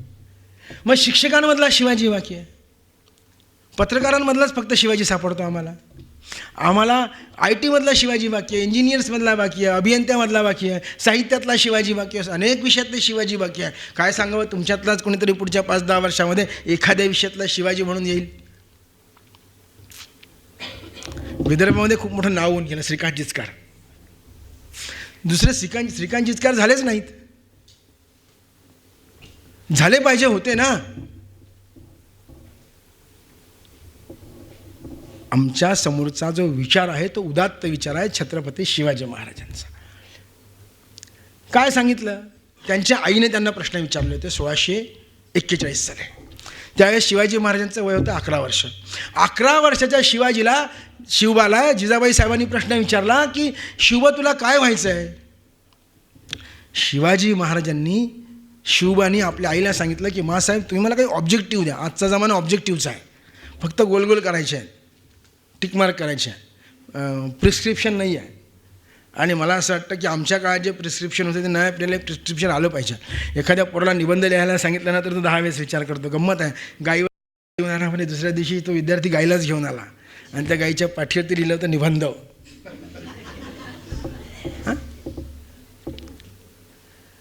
ही आमची बौद्धिक पातळी आहे. आणि शिवाजी महाराजांना, शिवबाला जिजाबाई साहेबांनी ऑप्शन दिले आहेत. बघा बरं, आम्हाला कधीतरी याचा विचार करता येतो का. आम्ही थोडंसं टीकात्मक सांगणार आहे. तुमच्या गावचं नाही उदाहरण आहे, दुसरीकडचं आहे. मला जायचं आहे इथून थोड्या वेळात. हो, शिवबाला म्हटलं की शिवबा तू एक काम कर. म्हणजे तुझ्या आबासाहेब कुठे सर्व्हिसला आहेत, तर म्हणले आदिलशहाकडे वजीर आहेत. म्हणले मग तू तुझ्या बापाच्या जागेवर काम कर. कधी ना कधी आबासाहेब रिटायर होणारच आहेत. 58 वर्ष झाले की ते घरीच जातील. त्याच्यामुळे त्यांच्या 58पर्यंत तू वाट पहा. तू आदिलशहाकडे चाकरी करायला सुरुवात कर. आबासाहेब गेले की तुझी वर्णी लावून टाकू. शिवाजी महाराज म्हणले की सॉरी, जिथे माझा बाप काम करतो तिथे मी काम करणार नाही. माझे वडील ज्या शिक्षण संस्थेत आहे त्या शिक्षण संस्थेत मी काम करणार नाही. किंवा मी ज्या शिक्षण संस्थेत आहे किंवा मी ज्या संस्थेमध्ये त्या संस्थेत माझा पोरगा काम करणार नाही. ठरवता येईल का आपल्याला. मोठं आहे ना, कठीण आहे. शिवाजी होणं कठीण आहे, इतकं सोपं नाही. एक वेळ शहाजी होणं सोपं आहे. दुसरा म्हणजे माँसाहेब आम्ही आदिलशहाच्या दरबारामध्ये काम करणार नाही. दुसरं म्हणजे तुमचे आबासाहेब म्हणजे शहाजहान, आपले शहाजीराजे आणि त्यांचे जवळचे मित्र शहाजहान, म्हणजे 1630च्या अगोदरचं एक गणित आहे. ते गणित असं आहे की शहाजीराजांचं वय त्यावेळेस 35चं आहे आणि शहाजहान हा उत्तरेतला सगळ्यात मोठा सम्राट आहे. उत्तरेत ताकद शहाजहानची आणि दक्षिणेत शहाजीराजांची, असं ते गणित आहे, समीकरण आहे. आणि मासाहेब म्हणतात की शिवा, तू शहाजहानला सांगून आपण तुझ्यासाठी एखादी मनसबदारी, जहागीरदारी, वतनदारी घेऊ. એટલે मासाहेब, माझ्या बापानं माझ्यासाठी कुठल्याही संस्था चालकाकडे शब्द टाकता कामा नये. कुठल्याही संस्थानिकाकडे माझ्यासाठी आबासाहेबांनी शब्द टाकू नये. म्हणजे मग तिसरा पर्याय म्हणजे तुमच्या आबासाहेबांची जहागिरी आहे ती पुणे, सुप, चाकण, इंदापूर म्हणजे आजचा अख्खा पुणे जिल्हा. म्हटले तर अख्खं पुणे जिल्हा ती जहागिरी तुम्ही सांभाळावी. म्हटले मासाहेब, आमच्या आबासाहेबांनी निर्माण केलेलं आम्हाला कधीच नको आहे. आता ती आई परेशान झाली. कुठली आई परेशानच होणार. जे सोपे प्रश्न सोडून जर का शिवबाला कठीण प्रश्नाचंच उत्तर द्यायचं आहे तर म्हणजे शिवबा तुम्ही करणार तरी काय. तर 11व्या वर्षी आपल्या आजच्या स्थितीतलं 11व्या वर्षातलं पोरगं काय करतं हे तुम्हालाही चांगलं माहिती आहे. 11व्या वर्षी अहो शिवाजी महाराजांच्या लेखाचं म्हणजे शंभूराजांचं करिअर कधी सुरुवात झालं. 9व्या वर्षी. शिवाजी महाराजांचं करिअर कधी सुरू झालं. 11व्या वर्षी. बापसे बेटा सवाईचा आहे. त्या 11व्या वर्षी ज्या शिवबाला स्वराज्य, राष्ट्र, धर्म, हिंदुत्व, हिंदवी स्वराज्य, रयतेचं राज्य असं काही माहिती नाही, तरी त्यावेळेस आईच्या संस्कारांनी त्यांच्या मनावर जे बिंबवलं आहे ते काय बिंबवलं आहे. मासाहेब, या जगावरती, या जगाच्या पाठीवरती मी माझ्या कर्तृत्वाने काहीतरी नवीन उभं करण्याचा प्रयत्न करेन. विवेकानंदांनी एक छान वाक्य त्यांच्या चरित्रामध्ये सांगून ठेवलं आहे. कल्पकतेला कर्तृत्वाचा स्पर्श झाला की जगाच्या पाठीवरती अद्भुत कार्य उभं राहतं. आमच्या सगळ्यात पहिले तर आम्हाला कल्पना सुचत नाहीत. सुचल्या तर त्या सगळ्या वर्तमान परिस्थितीमध्ये कॉपी पेस्ट असतात. आम्हाला तिथून बाहेर निघालं पाहिजे. ज्यावेळेस आम्ही आमच्या कल्पना कागदावरती आणू आणि त्या कागदावरती आणलेल्या कल्पनेला आम्ही आमच्या कर्तृत्वाचा स्पर्श करू तर लिहून देतो आपलंही एक दिवस स्वराज्य निर्माण झालेलं असेल. आमचं स्वराज्य म्हणजे काय. आमचं स्वराज्य म्हणजे मला ओळखणारी 2,08,306 लोक असावी. 2,08,306 म्हणजे काय. 1680ला शिवाजी महाराजांचं महानिर्माण झालं आणि त्यावेळेस आमच्याकडे आमच्या दप्तरामध्ये नमूद केलेल्या संख्या आहे शस्त्र, घोडदळ, पायदळ आणि आरमार, या तिघं मिळून आमच्या सैन्य दलाची संख्या आहे 2,08,306. महाराज गेल्यानंतर सुद्धा नियोजन किती सूक्ष्म असावं. महाराज गेल्यानंतर सुद्धा पुढचे 3 महिने आम्ही 2,08,306 लोकांना पुढचे 3 महिने पगार देऊ एवढा खजिना 62 किल्ल्यांवरती आहे. इतकं सूक्ष्म नियोजन, इतका सूक्ष्म विचार आम्हाला आमच्या आयुष्यात कधीतरी करता आला पाहिजे. मी खूप काही वेगळं सांगणार नाही, पण मी 1992-95ला जरा सक्रिय कामात असताना एक कविता ऐकली होती. ती कविता सांगतो. कुठली माय कुठली बहीण वासनांचे थैमान इथे, सैतानाच्या पुत्रांना तर मोकळे आहे मैदान इथे. भिवू नकोस पुरारे आमदार खासदार मंत्री तुझा बाप आहे. मग कितीही बलात्कार केले तर त्यात कोणते पाप आहे. तेरी चूप मेरी चूप दोघांची चांदी आहे आणि छत्रपतींच्या भूमीवरती सात्विकतेची मंदी आहे. आमच्या तरुणांच्या मनामध्ये आम्हाला सात्विकता कशी पेरता येईल. जर आमच्या तरुणांच्या मनामध्ये आम्ही सात्विकता पेरली तर पुनश्च एकदा कल्याणच्या सुभेदाराच्या सोनेचा सन्मान करणारा शिवबा आम्ही तयार करू शकू. सखोजी गायकवाडाचे डोळे काढणारा आणि सावित्रीबाई देसाईला सहजपणे न्याय देणारा शिवबा आम्ही तयार करू शकू. अहो, शाहिस्ते खानाची बायको काय म्हणते माहीत आहे का. ती म्हणते की शिवाजी काही करू शकतो पण स्त्रीच्या अंगावर हात टाकू शकत नाही. महाराज बिदरच्या किल्ल्यावरून परत येत होते आणि तिथे एक राजपूत राजा होता. तो किल्लेदार होता. राजस्थानचा राजपूत राजा त्या किल्ल्यावरती किल्लेदार होता आणि त्याला कळालं की शिवाजी महाराज आपल्या बिदरच्या किल्ल्यावर आक्रमण करणार आहेत आणि म्हणून तो त्याच्या बायकोला सांगतो की शिवाजी महाराज येणार आहे, तुम्ही जोहर करून घ्या. त्याची बायको म्हणलं आहे, शिवाजी महाराज काही करू शकतात पण स्त्रीच्या अंगावरती हात टाकू शकत नाही. सावित्रीबाई रायबागन, तुमच्या विदर्भातली कन्या, ही औरंगजेबाच्या दरबारात 5 लाख मुस्लिम सैन्याच्या गराड्यामध्ये स्वतःचं अस्तित्व उभं करते आहे. ती शिवाजी महाराजांवर चालून आली. शिवाजी महाराजांनी तिचा चोळी मागणी देऊन सन्मान करून तिला परत विदर्भामध्ये पाठवलं. आम्हाला तो शिवभा तयार करायचा आहे. हे आव्हान नाही का आमच्यासमोर? म्हणजे व्हॉट्सअप, फेसबुक, युनिव्हर्सिटीमध्ये काय येतं हे माहीत नाही, पण आम्हाला आमच्या परिसरामध्ये, घरामध्ये, आमच्या जवळच्या लोकांवरती आम्हाला संस्कार रुजवता येईल का? मी अनेक पैलू सांगितला, अनेक पैलू. म्हणजे मी सहज म्हटलं काल की जर तुम्ही शिवाजी महाराजांना घाबरत असाल तर तुमच्या डोक्यामध्ये संभाजी मोहिते असला पाहिजे आणि संभाजी मोहितेला शिक्षा करणारा शिवबासुद्धा असला पाहिजे. यांचं नातं काय आहे माहीत आहे का? शिवाजी महाराजांचे सख्खे सासरे आहेत संभाजी मोहिते, सोयराबाई साहेबांचे वडील आहेत संभाजी मोहिते, भविष्यातल्या सरसेनापतीचे वडील आहेत संभाजी मोहिते. त्या जावळीच्या जंगलामध्ये 3 प्रहारामध्ये 700 सैनिक कापणारा माणूस आहे हंबीरराव मोहिते, त्याचा बाप आहे संभाजी मोहिते. काय केलं आहे संभाजी मोहित्यानं? मी तुलना करतो आहे. संभाजी मोहित्यांनी 75 होनाचा भ्रष्टाचार केला. 75 होन म्हणजे 225 ते 250 रुपये. या 250 रुपयाच्या भ्रष्टाचारासाठी शिवाजी महाराजांनी आपल्या मामाचं, सासऱ्याचं, होणाऱ्या सेनापतीच्या बापाचं अख्खी प्रॉपर्टी जप्त केली आणि त्याला हाकलून दिला. या देशामध्ये संसदेच्या बाहेर 1952मध्ये एक वडाचं झाड होता. या देशामध्ये पहिल्यांदा भ्रष्टाचार उघडकीस आला, तो पर्सनल गाडीमध्ये डिझेल टाकण्यावरून, आणि तो देखील 225 रुपयाचाच होता. आपण इंटरनेटवर गेलात, आंतरजालावर गेलात तर 1952चं संसदेचं चित्र काढा, तिथे तुमच्या ते लक्षात येईल. त्यावेळेस महावीर त्यागी आणि अन्य काही लोकांनी ठरवलं की हा 225 रुपयाचा भ्रष्टाचार उघडकीस झाला पाहिजे. यांनी तो आणला. या देशाच्या पंतप्रधानांनी एक स्टेटमेंट केलं संसदेमध्ये, आपण संसदेची कागदपत्र पाहू शकता. जर का हा भ्रष्टाचार सिद्ध झाला तर ज्याने कोणी भ्रष्टाचार केला त्याला मी या संसदेच्या आवारामधून बाहेर पडताना पहिलं जे काही झाड लागतं त्या झाडावरती मी या माणसाला फाशीला देईल. अगदी पुढच्या महिन्यामध्ये हा भ्रष्टाचार सिद्ध झाला. कुणी केला, कुणी पाठीशी घातला, मी नाव सांगणार नाही, तो तुमच्या अभ्यासाचा विषय आहे. कारण सगळंच मी सांगायचं तर मग तुम्हालाही काहीतरी काम पाहिजे. आणि मग तो भ्रष्टाचार सिद्ध झाला. आता महावीर त्यागी आणि अन्य लोकांना वाटलं की साला उद्या या माणसाला फाशीची शिक्षा होईल. हे सगळे उद्या त्या तावातावाने आले, गंमत झाली. त्या संसदेच्या आवारातलं वडाचं झाड आम्ही कापून टाकलं.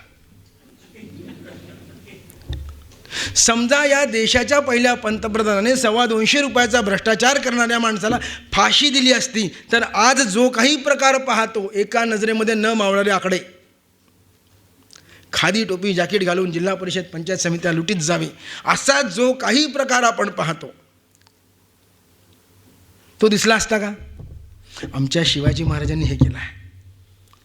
रांझ्याच्या पाटलानं एका पोरीवरती बलात्कार केला म्हणून त्याचे हातपाय तोडणारा शिवाजी महाराज, जर आम्ही जगातल्या भारतामध्ये जो कोणता पहिला बलात्कार झाला त्याचेच हातपाय तोडून टाकले असते तर भविष्यात बलात्कार झाला नसता. भ्रष्टाचाराची प्रॉपर्टीच जप्त झाली असती तर बलात्कार झाला नसता, तर भ्रष्टाचार झाला नसता. ह्या अशा अनेक अंगाने आम्हाला शिवाजी महाराज अभ्यासता आले पाहिजे, सांगता आले पाहिजे. त्यांच्या चरित्रातून आमच्या जगण्यासाठी काहीतरी सूत्र घेता आले पाहिजे. तर मला असं वाटतं की शिवाजी महाराजांच्या 396 जयंतीला आपण खऱ्या अर्थानं अभिवादन केलं असं मला वाटेल. आमची गडबड अशी आहे, आम्ही छत्रपती शिवाजी महाराज की म्हटलं की जय आपसूक येता, पण ना आम्हाला शिवाजी महाराजांचा धोरणीपणा समजत, ना शिवाजी महाराजांच्या बाबतीतलं आमचं प्रेम उफाळून येत, ना शिवाजी महाराजांच्या बाबतीत आम्हाला चारित्र्य जपता येत. त्यांच्यासारखं आम्हाला कधीच कुठं वागता येत नाही. 1 तास झाला आहे, शेवटची गोष्ट सांगतो आणि थांबतो.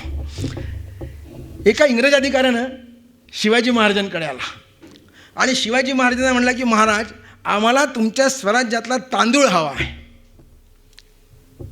तर म्हणलं देतो ना. पण म्हणले त्या तांदळाच्या बाबतात, त्या तांदळाच्या बदल्यामध्ये तुम्ही आम्हाला काय द्याल? तर म्हणले काय पाहिजे? तर म्हणले आम्हाला तांबं द्या. इंग्रजांनी आपल्याला तांबं दिलं आणि आपण त्यांना तांदूळ द्यायचं असं ठरलं. शिवाजी महाराज आहेत ते सगळ्यात पहिले तर जगाच्या पाठीवरती इतकं उत्तुंग व्यक्तिमत्व असलेला एकच राजा आहे शिवाजी महाराज. कागदपत्र तयार झाली. असं नव्हतं की फक्त बोलण्यावर मतदारसंघ सोडून द्यायचा, असं नव्हतं. सगळी कागदपत्र तयार झाली आणि कागदपत्र तयार झाल्यानंतर शिवाजी महाराजांनी हळूच सांगितलं इंग्रज अधिकाऱ्याला, ह्या वेळेस ना तांदूळ नाही देऊ शकणार, कमी पिकला आहे. त्या इंग्रज अधिकाऱ्याला असं वाटलं की यार महाराज खरं बोलत आहेत, आणि ते खरंच बोलत होते असं आपण समजायचं. तो इंग्रज अधिकारी इंग्लंडला गेला. त्याने त्या राणीला सांगितलं, म्हणजे शिवाजी महाराज आपल्याला यावर्षी काही तांदूळ देऊ शकणार नाहीत, पण त्यांनी आपलं तांबट ठेवून घेतलं, त्यांनी आपल्याला पुढच्या वर्षी बोलवलं. आता हा पुन्हा गेला पुढच्या वर्षी. महाराज आमच्या तांदूळाचा तो हिशोब परत द्या. हो म्हणे दिला असता हो, पण ह्या वर्षी ना तांदळाची प्रत चांगली आली नाही आणि तुम्हाला आम्ही खालच्या प्रतीचा तांदूळ देऊ शकत नाही. हे परत गेलं. हा पुन्हा तिसऱ्या वर्षी आला. तिसऱ्या वर्षी आल्यानंतर त्याने महाराजांना पुन्हा हिशोब मागितला. म्हणजे खरं सांगू का, यावर्षी खूप दुष्काळ पडला, खूप दुष्काळ पडला, पिकच आलं नाही, तुम्हाला कसं देणार? स्वराज्याला पण पुरतं का नाही पुरतं अशी स्थिती आहे. हा परत गेला. हा चौथ्या वर्षी आला. चौथ्या वर्षी आल्यावर शिवाजी महाराजांनी असंच काहीतरी रडगाणं सांगितलं. त्याच्यावरती हा परत माघारी गेला. त्यानं त्या तिथल्या शासनकर्त्या बाईला सांगितलं की 4 वर्ष झाले शिवाजी महाराज आपल्याला काही तांदूळ देत नाही आहेत, कारण ते कधी पिकला नाही, कधी त्याची प्रत खराब आली, कधी दुष्काळ पडला, अशी गंमत आहे. पण ते यावेळेस आपल्याला काहीतरी देतील अशी त्यांनी शाश्वती दिली आहे. तर त्या इंग्रज अधिकाऱ्याला त्या राणीनं सांगितलं की तू जा आणि ते जे देतील ते घेऊन ये. शेवटी माणूस वैतागलेला असतो, एखाद्याला उधार पैसे दिलेले असतात, तो काहीच देत नाही म्हणल्यावर ते आपण म्हणतो तू जे देशील ते दे. ते इंग्रज वैतागलेले होते. ते शिवाजी महाराजांकडे आले. आता ते महाराज आहेत. ते म्हणले माझ्याकडे ना लोखंड पडलं आहे, देऊ का? लोखंड माझ्याकडे लोखंड पडलं आहे म्हणले, ते देऊ का? इकडे त्या तांब्याच्या आम्ही तोफा केल्या, त्या तांब्याची नाणी पाडली, ते तांबं सगळं वितळवून गेलं, त्याची विल्हेवाट झाली. आमच्याकडे त्यांचं तांबं काही शिल्लक नव्हतं, आम्ही त्यांना तांदूळही दिलेला नव्हता.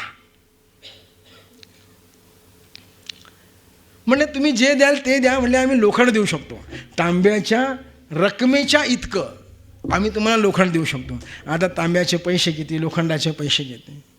त्या लोखंडाची आकारमान मोठं झालं, खूप झालं, खूप झालं. हा महाभागानं पत्र पाठवला. म्हणले ते आपल्याला लोखंड द्यायला तयार आहेत. त्या तिकडचं पत्र असं आहे की महाराजांना सांग आमचं लोखंड तुमच्याकडेच राहू द्या, कारण 5 वर्ष तुझे काही येणे जाण्यात खर्च घातले ना, तेवढ्या किमतीचं तांबं आपण शिवाजी महाराजांना दिलं होतं. त्या किमतीचा तांदूळ ते आपल्याला देणार होते, त्यांनी आपल्याला काहीच दिलं नाही. तुझ्या हे लक्षात यायला हवं होतं की तो शिवाजी आहे. इतका चाणाक्ष धोरणीपणा शिवाजी महाराजांनी आपल्यासमोर मांडून ठेवला आहे, खूप मोठा आहे. डॉक्टर बाबासाहेब आंबेडकर घटनेची निर्मिती करत होते आणि त्यावेळेस बाबासाहेबांना पंडित नेहरूंनी सांगितलं की मिठावर कर लावण्याची काय गरज आहे. तर बाबासाहेबांनी नेहरूंना शिवचरित्र सांगितलं. तो इतिहास आणि तो किस्सा असा आहे की ज्यावेळेस पोर्तुगीजांनी आपल्या स्वराज्यामध्ये येऊन मीठ विकायचा प्रयत्न केला आणि ते चढ्या दराने विकायचा प्रयत्न केला, त्यावेळेस शिवाजी महाराजांनी परकीयांच्या वस्तूवरती 4 पट कर लावला आणि आपलं मीठ स्वस्त केलं.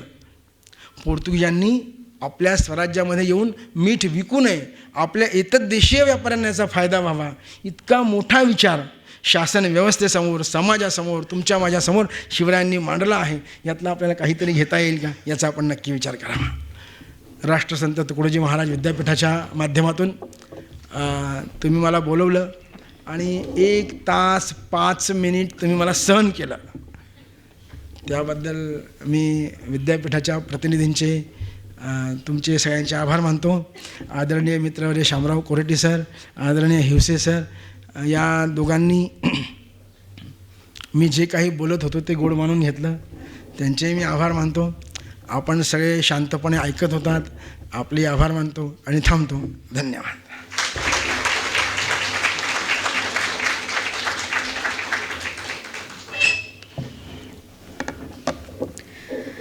आपण आपल्या राजाला घाबरत नाही हा आपल्या मनाचा कोतेपणा आहे.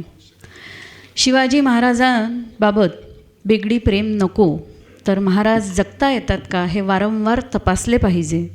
या व अशा अनेक प्रश्नांची आपण उत्तरे शोधली तर कदाचित जगण्याचे सूत्र खऱ्या अर्थाने आपल्याला गवसेल.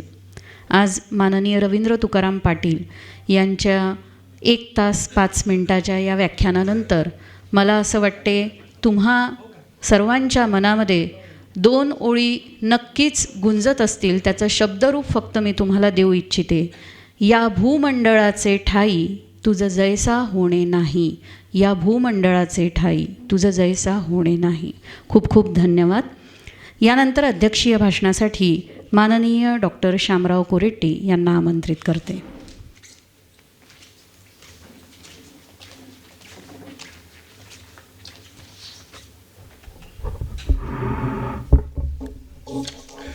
राष्ट्रसंत तुकडोजी महाराज नागपूर विद्यापीठ अंतर्गत आज आपण या ठिकाणी छत्रपती शिवरायांचा जयंतीनिमित्त आपण सर्व या ठिकाणी उपस्थित आहोत.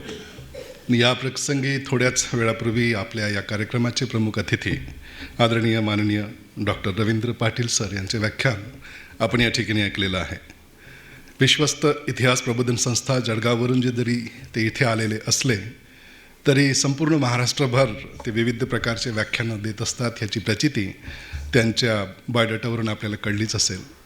या प्रसंगी व्यासपीठावर उपस्थित माननीय कुलसचिव डॉक्टर राजू हिवसे सर, आपण समस्त विविध प्राधिकरणाचे प्रतिनिधी, आमच्या विद्यापीठाचे विभाग प्रमुख, माझे डीन्स आणि निमंत्रित माननीय मान्यवर, खरं तर आजच्या या कार्यक्रमाच्या प्रसंगी आदरणीय कुलगुरू डॉक्टर मनाली शिवसागर मॅडम या ठिकाणी उपस्थित राहिले असते. त्यांना महत्त्वाच्या कामासाठी बाहेरगावी जावं लागलं आणि त्यामुळे ही जबाबदारी माझ्याकडे या ठिकाणी आली. मी सरांचं भाषण या ठिकाणी अतिशय काळजीपूर्वक ऐकत होतो. तर यासाठी सुद्धा की मी स्वतः इतिहासाचा एक विद्यार्थी प्राध्यापक आहे आणि त्यामुळे मला अनेक प्रकारचे जे पैलू आहेत जे सरांनी या ठिकाणी आपल्या सर्वांच्या समक्ष सांगितलं, त्या नव्यानेच काही गोष्टी मला या ठिकाणी कळल्या. त्यांचा अर्थ या ठिकाणी आपल्या सगळ्यांसाठी खरं तर खूप महत्त्वाचा आहे असं मला या ठिकाणी वाटते. पहिलाच प्रश्न सरांनी आपल्या सगळ्यांना केला होता की छत्रपतींना आपण घाबरतो का? आणि खरंच हा प्रश्न विचारल्यानंतर आपल्याकडून त्यांना जरी उत्तर या ठिकाणी अपेक्षित नसलं तरी आपल्या मनामध्ये कुठेतरी धाकधूक झाली असेल की याचं खरं उत्तर काय आहे. आणि म्हणून आपल्या सर्वांना त्यांनी आपल्या या विचाराने चिंतन करण्यासाठी प्रेरित केले. ही खूप मोठं शब्द भांडवल ते या ठिकाणी सोडून जात आहेत असं मी या ठिकाणी म्हणेन. मित्र हो, छत्रपती शिवरायांच्याबद्दल बोलण्यासारखं खूप काही आहे. आपण बालपणापासूनच आपल्या शालेय जीवनामध्ये, महाविद्यालयीन जीवनामध्ये अभ्यासलेलो आहोत आणि त्यांचा उलगडा करण्याचा आपण प्रयत्न केलेला आहे. पण तरीसुद्धा आज तगायत छत्रपती आपल्याला नीट कळलेले नाहीत असं मी या ठिकाणी म्हणतो. प्रत्येक प्रसंगासाठी खरं तर त्यांनी ज्या प्रकारचे उदाहरणे आपल्यासमोर ठेवलेले आहेत त्यावरून छत्रपती शिवराय हे सदैव आपल्या सर्वांसाठी आदर्श लोकनेता आहेत, यात मला बिलकुलही या ठिकाणी कुठल्याही प्रकारची शंका नाही. आणि सगळ्यात महत्त्वाचं म्हणजेच की छत्रपती शिवरायांचं चारित्र्य जेवढं आपल्याला सोजळ दिसतो आहे तेवढंच ते शौर्य त्यांचं जे आहे ते प्रबळ या ठिकाणी दिसतो आहे. हेही आपण या ठिकाणी समजून घेतलं पाहिजे. बालपणापासून त्यांच्या विचारावर, त्यांच्या मनावर जे काही गोष्टी बिंबवल्या गेले, आपण ज्या पद्धतीने एखादी गोष्टीचं संशोधन करतो तसं ऑब्जेक्टिव्ह सेट करतो, एम्स अँड ऑब्जेक्टिव्स असतात. एका ध्येयवेळा व्यक्तीप्रमाणे आपण खूप मोठी 3-4 वर्षानंतर एखादी डिग्री प्राप्त करतो, तसं छत्रपती शिवरायांच्याही मनामध्ये जे हिंदवी स्वराज्य संदर्भातील एक स्वप्न जे उराशी ते बाळगून राहिले लहानपणापासून आणि त्याला प्राप्त केले, ही काठिण्य पातळीचा आपण विचार करू शकणार नाही. ज्या पद्धतीने हिंदवी स्वराज्याची ते कल्पना करतात आणि स्वराज्य, आपण अलीकडेच 1-2 वर्षाअगोदर नावाचा आपण चित्रपट बघितलेला आहे ज्यामध्ये औरंगजेबसारखा कॅरेक्टर त्या ठिकाणी विचारतो आहे की स्वराज्य क्या है. तो स्वतःचा तंत्र निर्माण करणे ही काही सोपं काम त्या कालखंडात तरी नव्हतं. अशात छत्रपती शिवरायांनी जे स्वराज्याची स्वप्न उराशी बाळगली त्याला सत्यामध्ये त्यांनी कन्वर्ट करण्यासाठी जो एक खूप मोठा जो रिस्क त्यांनी घेतला त्याचं फळही तेवढाच मोठा आपल्याला या ठिकाणी दिसतो आहे. अलीकडच्या खूप साऱ्या गोष्टींनी पाटील सरांनी या ठिकाणी जे सांगितलं की विविध प्रकारचे आपण नवीन प्रकारचे टर्मिनॉलॉजी ऐकतो, जसे अफजल खानांचा वध असेल समजा किंवा शाहिस्ते खानाचा वर आक्रमण असेल, त्या संदर्भात आपण सर्जिकल स्ट्राईक वगैरे आपण जे म्हणतो तशा पद्धतीने पुण्याचा त्या लाल महालामध्ये त्यांनी कसं केलं ते आपण या ठिकाणी समजतो. वेळेचं नियोजन कसं करायचं ते आमचे मॅनेजमेंट स्किल्स जे आहेत त्या पद्धतीचे स्किल्स छत्रपती शिवरायामध्ये त्या कालखंडात होते. सर्वच लोकांना ते पुरून उरले असंही सर बोलले. मग तिकडे औरंगजेब असोत, आदिलशाह असोत, कुतुबशाह असोत, बारिदशाही असेल, सिद्दी जोहर असतील की डच, पोर्तुगीज, फ्रेंच, इंग्रज, ह्या सर्वच लोकांशी त्यांचा संघर्ष आला. ह्या सगळ्यांचे जे काही स्वप्न आहेत त्यांनी ते नीटपणे समजून घेतले आणि भविष्यासाठी आपल्या सर्वांसाठी त्यांनी खरं तर विविध प्रकारच्या योजना आखल्या आणि त्या योजना पूर्णत्वास त्यांनी आणल्या. असं आपल्याला संबंध त्यांचं जीवन या ठिकाणी बघितल्यानंतर लक्षात येते. आणि म्हणून मित्रहो, छत्रपती शिवरायांचा बद्दल आज आपण असं जर विचार करत असू की महाराज केवळ महाराष्ट्रापुरतेच मर्यादित आहेत असं नाही आहे. एक घटना मला आठवते सर की 1977मध्ये व्हिएतनाममधली एक डिफेन्स मिनिस्टर भारतामध्ये त्यांचं आगमन झालेलं होता आणि त्या भारतात आल्यानंतर ते म्हणतात की अमेरिकासारख्या एका बलाढ्य राष्ट्रासोबत व्हिएतनामसारखा छोटासा राष्ट्र झगडत असताना त्यांच्या सैनिकांना त्यांनी छत्रपती शिवरायांच्या शौर्याची गाथा त्यांना ऐकवली होती आणि त्यामुळे आमचे सोल्जर्स जे आहेत अमेरिकासारख्या बलाढ्य शक्तीशी लढू शकले आणि त्यामध्ये आम्ही विजयी ठरलो असं ते या ठिकाणी रेखांकन करतात. म्हणजे भारतापुरतेच त्यांच्या ज्या काही कथानक आहेत किंवा त्यांचे शौर्य आहे हे या ठिकाणी मर्यादित नाही, ह्याचा आपण नक्कीच विचार करावा. छत्रपती शिवरायांचे चिंतन असेल, मंथन असेल किंवा त्यांच्या ज्या काही कर्तृत्व असेल हे सदैव आपल्या सर्वांना प्रेरणादायी राहणारच आहेत. आजही ते प्रासंगिक आहेत, येणाऱ्या कालखंडातही ते प्रासंगिक राहतीलच. छत्रपती शिवरायांचा सैन्य व्यवस्थापनाबद्दल आपण ऐकलेले असणार, दुर्ग व्यवस्थापनाबद्दल आपण ऐकले असणार. सरांनी सांगितलं अर्थव्यवस्थेबद्दलही ते बोलले. मुलकी व्यवस्था असो की न्यायव्यवस्था असो की धर्मव्यवस्था असो, ह्या सगळ्या गोष्टींचे मास्टरमाइंड म्हणजे आमचे शिवराय छत्रपती शिवाजी महाराज. आणि म्हणून खरं तर या ठिकाणी अध्यक्ष म्हणून मी खूप सारं या ठिकाणी बोलावं असं मी या ठिकाणी मानत नाही. सरांनी या ठिकाणी जे काही विचार आज या आपल्या सर्व समक्ष मांडले त्याची एक शिदोरी आपण या ठिकाणी घेऊन जाऊ. येणाऱ्या कालखंडात छत्रपतीसारखे जगण्याचा प्रयत्न करू आणि त्यांनी जे काही मुलाचं मार्गदर्शन केलं आहे ते आपल्याला सदैव आठवणीत राहावं एवढेच मी या ठिकाणी प्रार्थना करतो. आपण सगळ्यांना या दिवसाच्या शुभेच्छा देतो आणि थांबतो. धन्यवाद.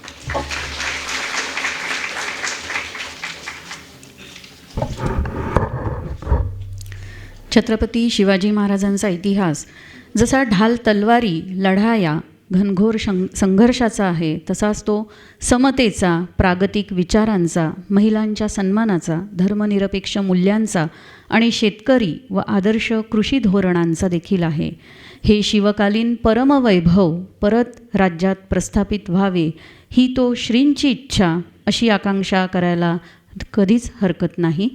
यानंतर आजच्या या कार्यक्रमाची सांगता होण्यापूर्वी आभार व्यक्त करण्यासाठी कुलसचिव डॉक्टर राजू हिवसे यांना आमंत्रित करते.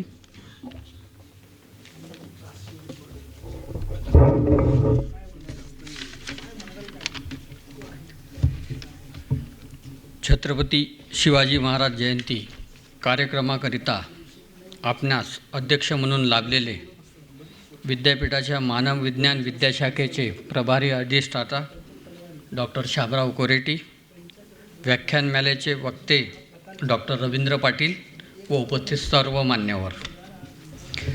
छत्रपती शिवाजी महाराज जयंती कार्यक्रमाचे दरवर्षी राष्ट्रसंत तुकडोजी महाराज नागपूर विद्यापीठाच्या वतीने आयोजन करण्यात येते.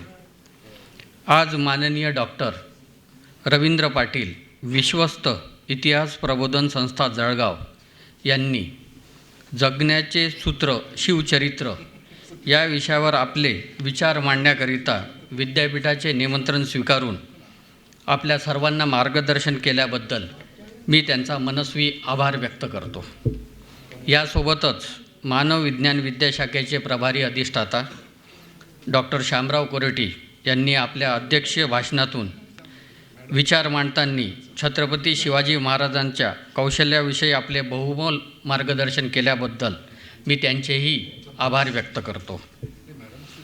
डॉक्टर अमृता इंदुरकर मराठी विभाग यांनी आज शिवाजी महाराज जयंतीच्या कार्यक्रमाचे प्रास्ताविक व सूत्रबद्ध संचालन करून आम्हाला सहकार्य केल्याबद्दल मी त्यांचेही आभार व्यक्त करतो.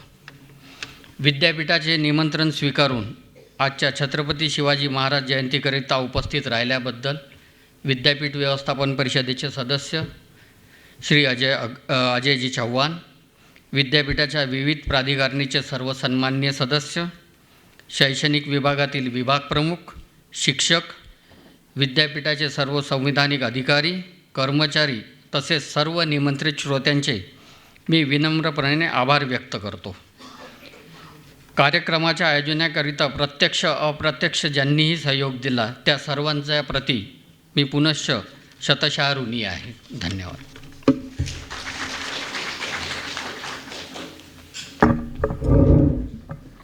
जनगण मन या राष्ट्रगानाने कार्यक्रमाची सांगता होईल.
भारत माता की, छत्रपति शिवाजी महाराज की.